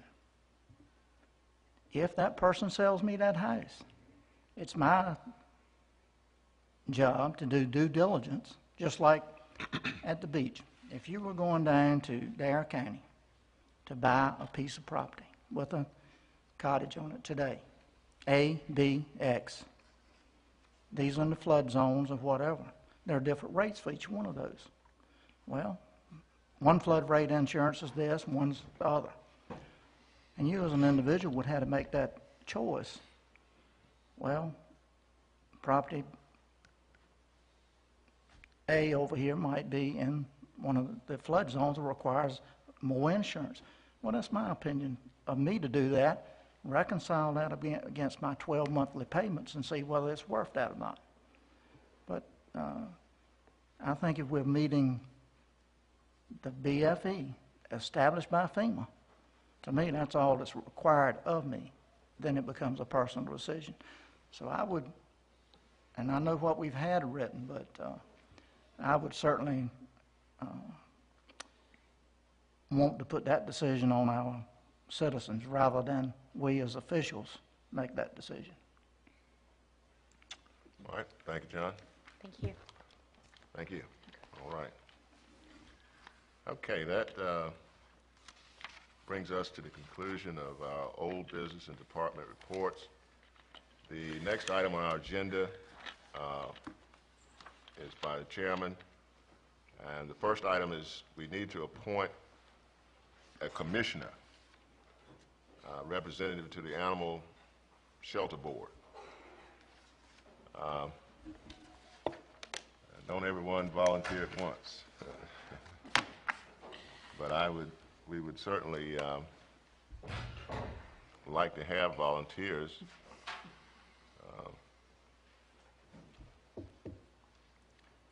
I have a list here. I don't know if it's conclusive of the boards that the commissioners are serving on. And I see several names come up a couple times.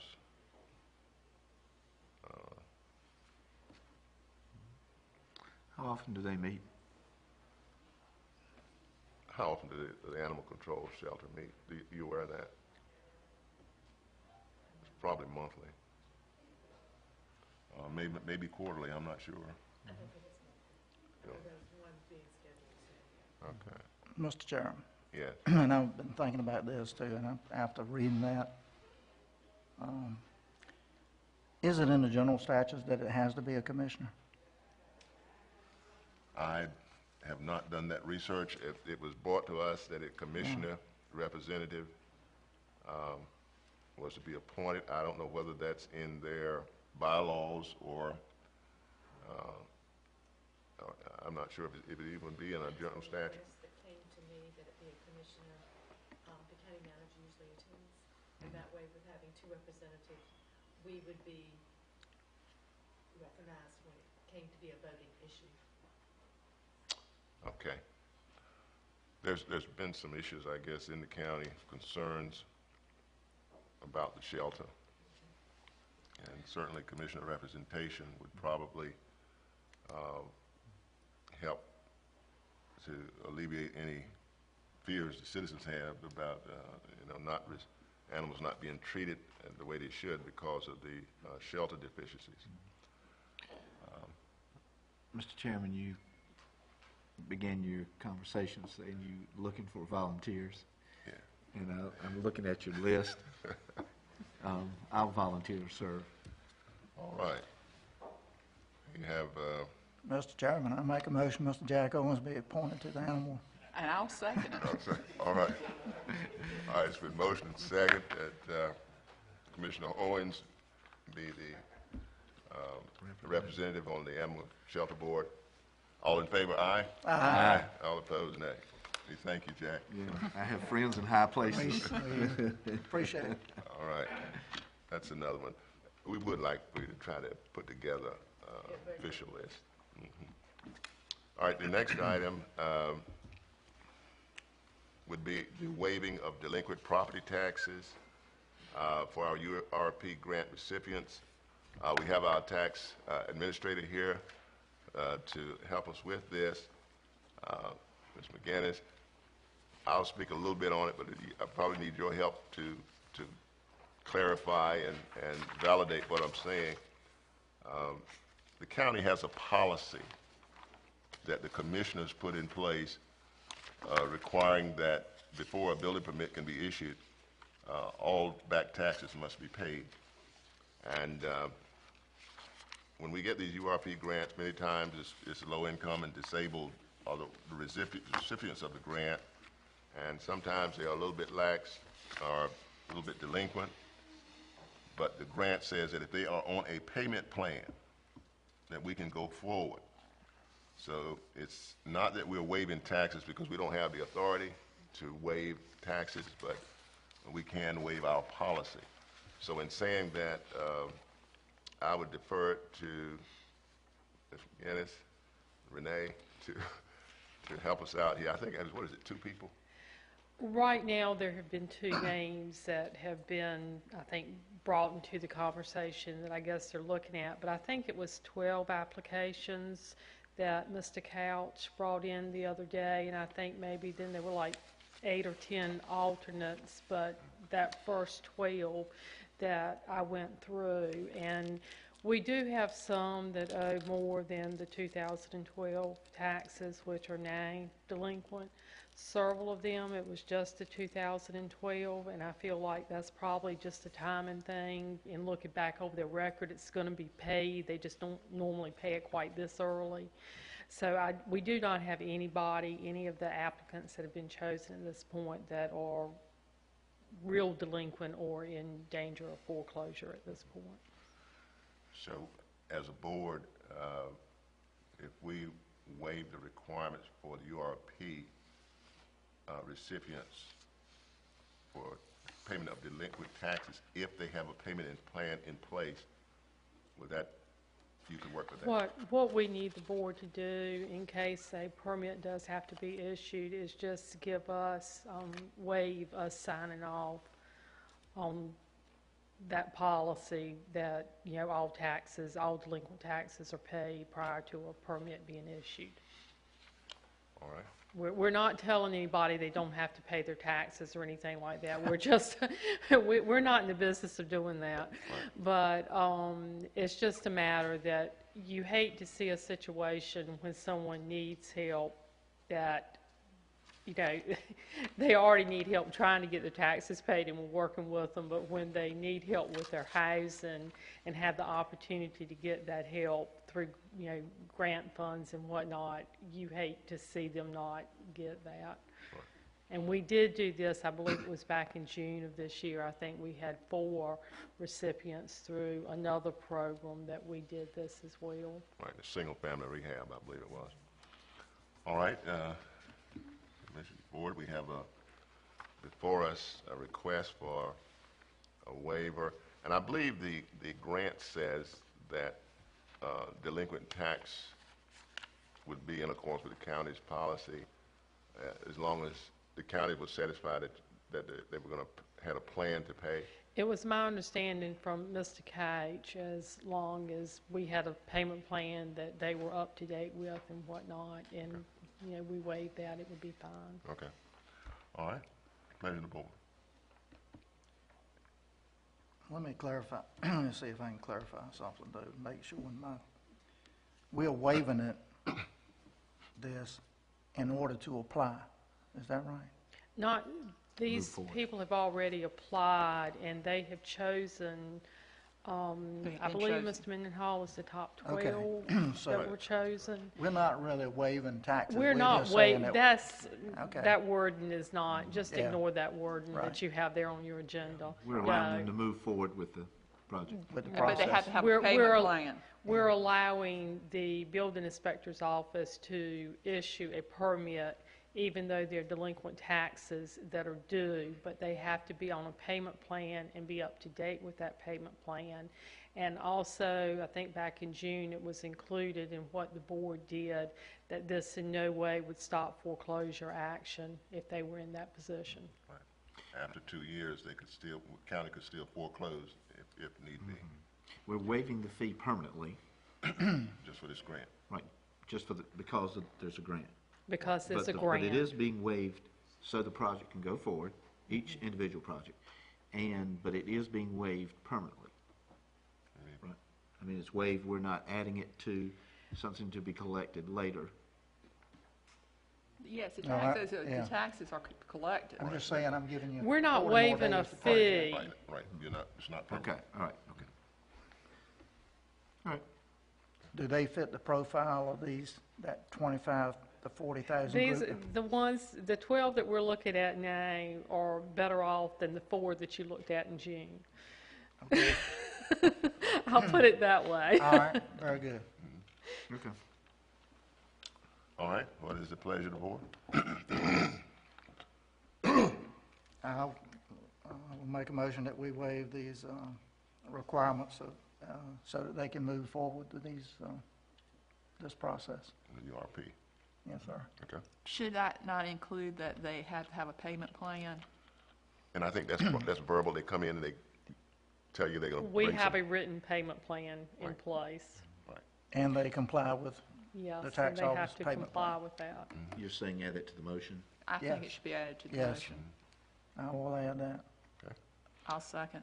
All right, it's been motion and second that we waived the requirements for getting a building permit without having all the delinquent taxes paid. All in favor, aye? Aye. All opposed, nay. All right. Thank you. Thank you. All right, that completes the waiving requirement. We have one other issue, which is our Personnel Board recommendation. Commissioners, as you know, Commissioner Hoffler, myself, and the county manager serve on this board, and we had several things brought to our attention, and I'm trying to find my sheet now as I talk. Thank you. Okay. The first item that we voted on as a personnel board to recommend to the commissioners was to increase the tax clerk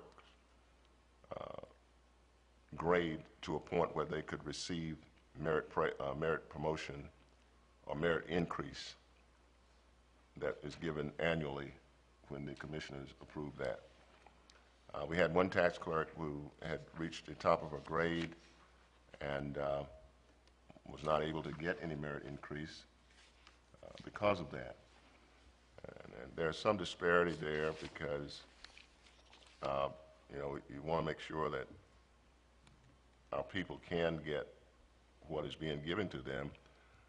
But the other part of it is if they are properly classified, then if they should reach the end of their grade height, if you will, or grade pay, then obviously it would not be any increase. But we have never done a salary study, so you know we really don't know exactly where they should fall as far as job knowledge, complexity, and that sort of thing. So what we did as a board is that we recommended or voted to recommend to the commissioners that for this particular case, that we would move the tax clerk from a 55 AA, which is where she's currently now, to a 56. I think your paper says 55X, but it should be 56, I believe. Or that's an error. 56. Yeah, it should be 56, which would, you're talking nominal $300 a year. It's just going from one grade to the other, but what it does is it allows them to be able to get merit increases the following year. Also, in that we tasked the interim county manager at that time, which is passed on to John, to look into doing a salary study for all of our county employees so that we can make sure that they are classified where they should be. And we won't keep running into this problem because, you know, if you're properly classified, once you reach the max, then that's it. But right now, we don't know. So that is one of the tasks our new county manager has. And we would ask that the board would consider approving the request for the grade movement. Mr. Chairman, and I guess, John, have we been adjusting our schedules by the inflation rate? Do anybody know? Which eliminates this kind of problem. Well, we give like a COLA increase annually, cost of living, and that's across the board. Yeah, but do we adjust the schedule to reflect that? Yes. The schedule is moved. When one is given, that schedule is adjusted. This past year, COLA was not given. Only a merit. Okay, so whenever we do that, we are adjusting the schedule. Okay. All right. All right, any other discussion? All right, if not, we'll entertain a motion to approve the tax clerk grade readjustment. So moved. Second. All right, so we're moving second. All in favor? Aye? Aye. All opposed, nay. Okay? The second item that the board addressed was the sheriff department, and we don't have all the information there. I'm kind of skipping around a little bit, but it had come before the board to consider a shift differential for the deputies that work night shift, some kind of differential. And we as a board, as a personnel board, felt that the county manager should check with the other counties and see what they were doing. And as a result of that, we found that the other counties do not pay a shift differential. Camden County does give $1 per hour shift differential pay, but the other counties, Hertford County, Perquimans, Pasquotank, and so forth, do not. So the personnel board was in favor of trying to mirror, if you will, or give consideration of what the other counties were doing, and you know, if the board want to move forward in allowing a $1 or 50 cents or whatever the pleasure of the board is, we would also ask that as well. Did, in that, I guess, questionnaire, I guess it comes into the fact, do I actually have rotating shifts? That would be and all of those others that are on the list, do they have rotating shifts or not, for the ones that said yes and the ones that do not? And that's where I would look at it, you know. And obviously you wouldn't do that if you had that consistent rotation. If you don't have a rotation, then it enters into another situation. In the private sector, obviously you have rotating shifts, but the monetary is graduated to whether it's shift 1, 2, or 3. So, I mean, you have to ask that question also. What is the normal rapport? Too many components. Yes. I mean, do you ask the question, do you or don't you? And that's not good enough. You had to have several questions being asked to form a logical decision as to the merits or non-merits of it. Is it formal? Is it a formal plan, and is it consistent? That's right. Maybe too long. So I'd like to see us follow up with that. All right, we want to do a little bit more research and possibly bring a recommendation back to the personnel board, and we'll look at it, and then we'll bring it back to the commissioners. Yes, sir. All right. Okay. The last item,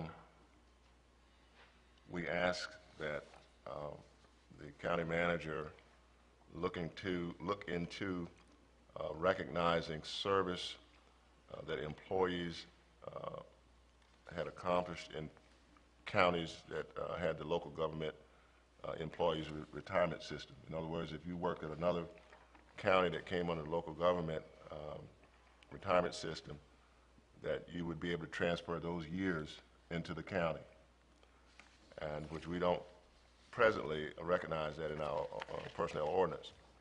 So you have before you paragraph 6.13, which I believe is an addition, where it says that employees who transfer to Gates County or have credible previous experience from another county or entity belonging to the local government employees retirement system are eligible to transfer their years of service for the purpose of earning vacation leave and longevity. This is effective January 1st, 2013. So the personnel board agreed with that language, and we bring it before the board now for consideration of approval.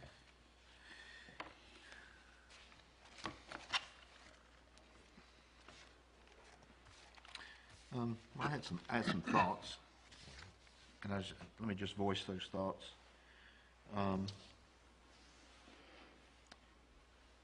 And I'll voice them by giving an example, if I may. A person works in another county, and the exact example I had was that they worked in another county for 25 years. They come to our county, they're talented, but they're 60 years old.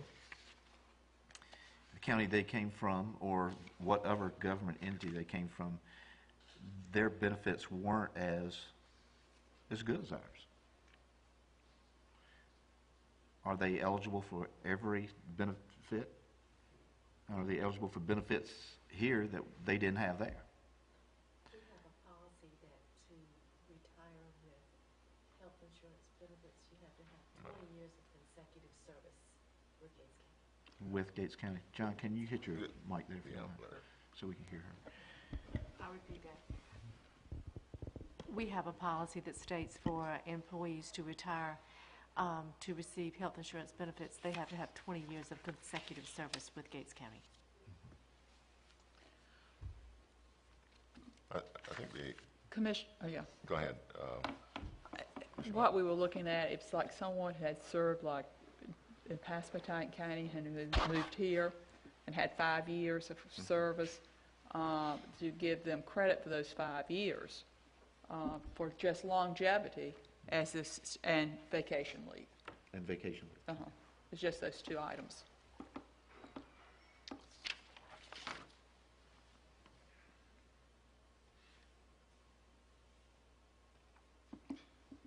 All right. Because let me ask you this question, I guess, because they are under the local government retirement system, that really doesn't make any difference for where they're actually working at, is that correct? As each county is contributing to the pension plan or whatever? Okay. And it's not even required to be in North Carolina? Well, to be a part of the local retirement system, it would be. Yeah, you'd have to be in the state of North Carolina. Credit. Okay. I think They want to look at that. we need to be very careful how we word the text item for that. And John, one of the things we've done in the past is we've certainly sought the special services from the state when we come up with things like that. But it is a recommendation of the Personnel Board. Yes. Okay. We'll entertain a motion to move forward on this. I'll make that motion that we move forward with the text here as presented by the Personnel Board on concerning transfers of local government employees between counties. All right. Have a second? Second. All right, it's been motion second that we move forward in adopting this change to the personnel ordinance.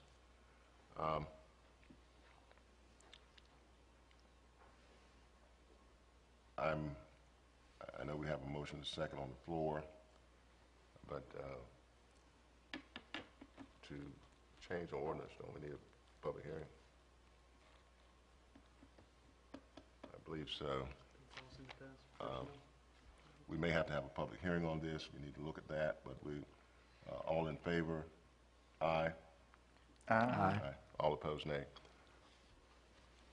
If we'll check the statute to see if we have to have a public hearing on that. We may have to have a public hearing, and if that's the case, you know, We'll schedule we'll it schedule at the it. March meeting. Right. But we approved to move forward and pending the requirement of public hearing. Mr. Chairman, did the Planning Board have a date, effective date, in the recommendation? January 1st. January 1st. So, let's get one on there. Okay, all right. All right. Mr. Chairman, Yes. may I ask, I know we asked about the soliciting services of companies to do a job study and report. What is the current?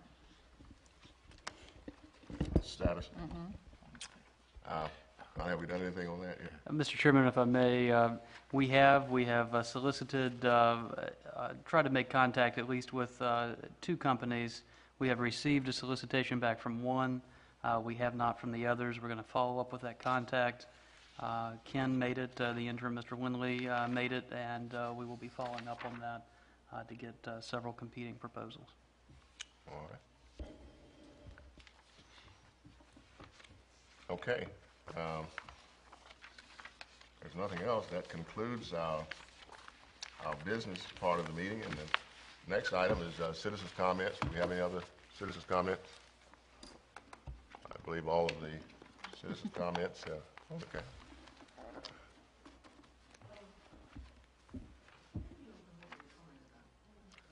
Well, you come on up.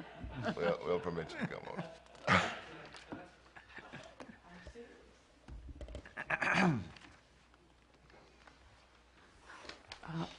Commissioners, love the board meeting tonight. I wouldn't, that's really foolish to say, isn't it? Love the board meeting tonight. Commissioner Owens, I think you're stepping on toes when you go talking about 60 years old and transfer, okay? I'm 62. All right. 25 years with the Department of Social Services, transferred to mental health. I do believe I was paid off vacation and started sick over again. I'm still with the local government, retired from the local government because they accepted my time. And Jack, you remember that, okay? So therefore, during that time, I needed 30 years, I believe, to retire and get full benefits before age 62, okay? Just throw that out at you. I really shudder when somebody talks about age and that the fact that you're 60 years old and you can't do the job. I think that's, I can't think of the word due to my illness of age. And I think this other thing that I have to ask you is a personnel matter in regard to salary, and you may already have something in place. So there's a question I don't think I can ask you, I guess, until I would get on the agenda. Is that not correct? Well, I mean, you could ask a question to sign up for citizen comments. That's what I'm saying. Because it just dawned on me that about the comments, and it's about pay periods. So that's not a citizen comment, but that would be a question to you to appear before the board. All right. Well, right? Thank you. Thank you. Mm-hmm. All right. Commissioners? Commissioner Hoffman? I'd like to thank you for the people who came out tonight. We had a nice crowd, and that's wonderful to see, and hopefully you will return to see us. It's cold outside. Be careful. And I'd just like to ask if any of you have neighbors during this cold weather, be sure to check on them. You know, we have a lot of elderly, and we just need to keep our eyes out on them and check on them. Thank you. Mr. Morrow? I too would like to thank those people that came out tonight and then just make a little comment about it. The presentation you saw, obviously the courthouse is another subject matter that will have a lot of opinions and whatever. We need your feedback. We need input. This is a decision to, it's more than my decision. I want to know what you feel. You're the taxpayers. It's going to be a tough project. You heard about the revenue stream. In order to anything, and I always look at it in dollars and cents and profit and loss. So there's intangibles here, and it's going to take a commitment by all the taxpayers if that's what the decision becomes.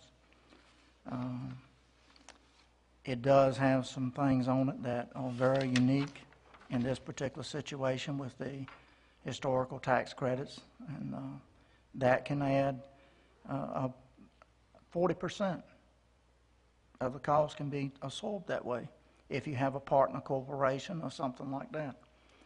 But it is the problem, again, of trying to be the sustainability of it, of making the revenue stream so that it covers the cost. And when I say that, there's two kinds of costs. There's cash flow aspect as well as true cost. Once you put your money into a building of that, say 2.5 million, and it has depreciation cost on there, it would be extremely difficult, from what I've seen, for us to do that. Cash flow wise, I think we can do it where we have that, but that gives you the opportunity when sometimes when you start off with projects like that, you may be in the red, but you do want to have a vision that where you can go. And I don't know if we can do that, but without the help of most all of the citizens and the board, as the lady was telling you, you have to have champions. So if you are a champion, step up. Step up. And I know there's some out there, but you have to step up because we do have to have a champion to move the ball. You have to have a quarterback, and you got to have some recipients out there. So something to think about, and I hope you'll talk it out among the community, and let's see where we're going with it, because your voice is important. And we can do great things if we do them together. And I appreciate you being here. Hope all of you have a great night and a good sleep. Thank you. All right. It's good to see everybody tonight, and I love the commissioners meeting tonight. Sandra, I think it's okay to say that. I appreciate everybody's support, and John, welcome officially, and look forward to working with you. All right. All right, thank you for the comments. I too thank everyone for coming and being a part of the meeting. We do need citizens' participation. There's a lot of things going on in the county. There's a lot of projects we have at hand, and certainly citizens' input helps to influence the decisions that we make. I do want to thank the Courthouse Committee for the efforts they put forth in working with Clearscapes to help bring about this presentation.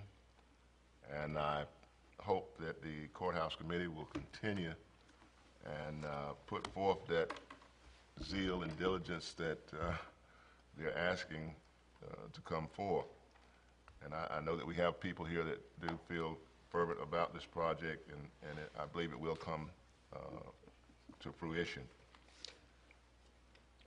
There's quite a few things that are going on that we need to be mindful of. We have a number of grants that we've secured in the county as a result of moving forward and making things happen. We want to see more of that happen. We're going to need grants for the old courthouse, but those things happen, you know, when we put forth the effort. So I just want to thank the commissioners and the citizens who've been participating for all that they've done, and let's continue to move forward. I do encourage any of our citizens out who want to be involved, please let me know. There's always something that we can recommend our citizens to be a part of. So thank you again. Have a great night, and Godspeed. All right, if that's it, we'll entertain a motion to adjourn. So moved. All right, all in favor? Aye. Aye.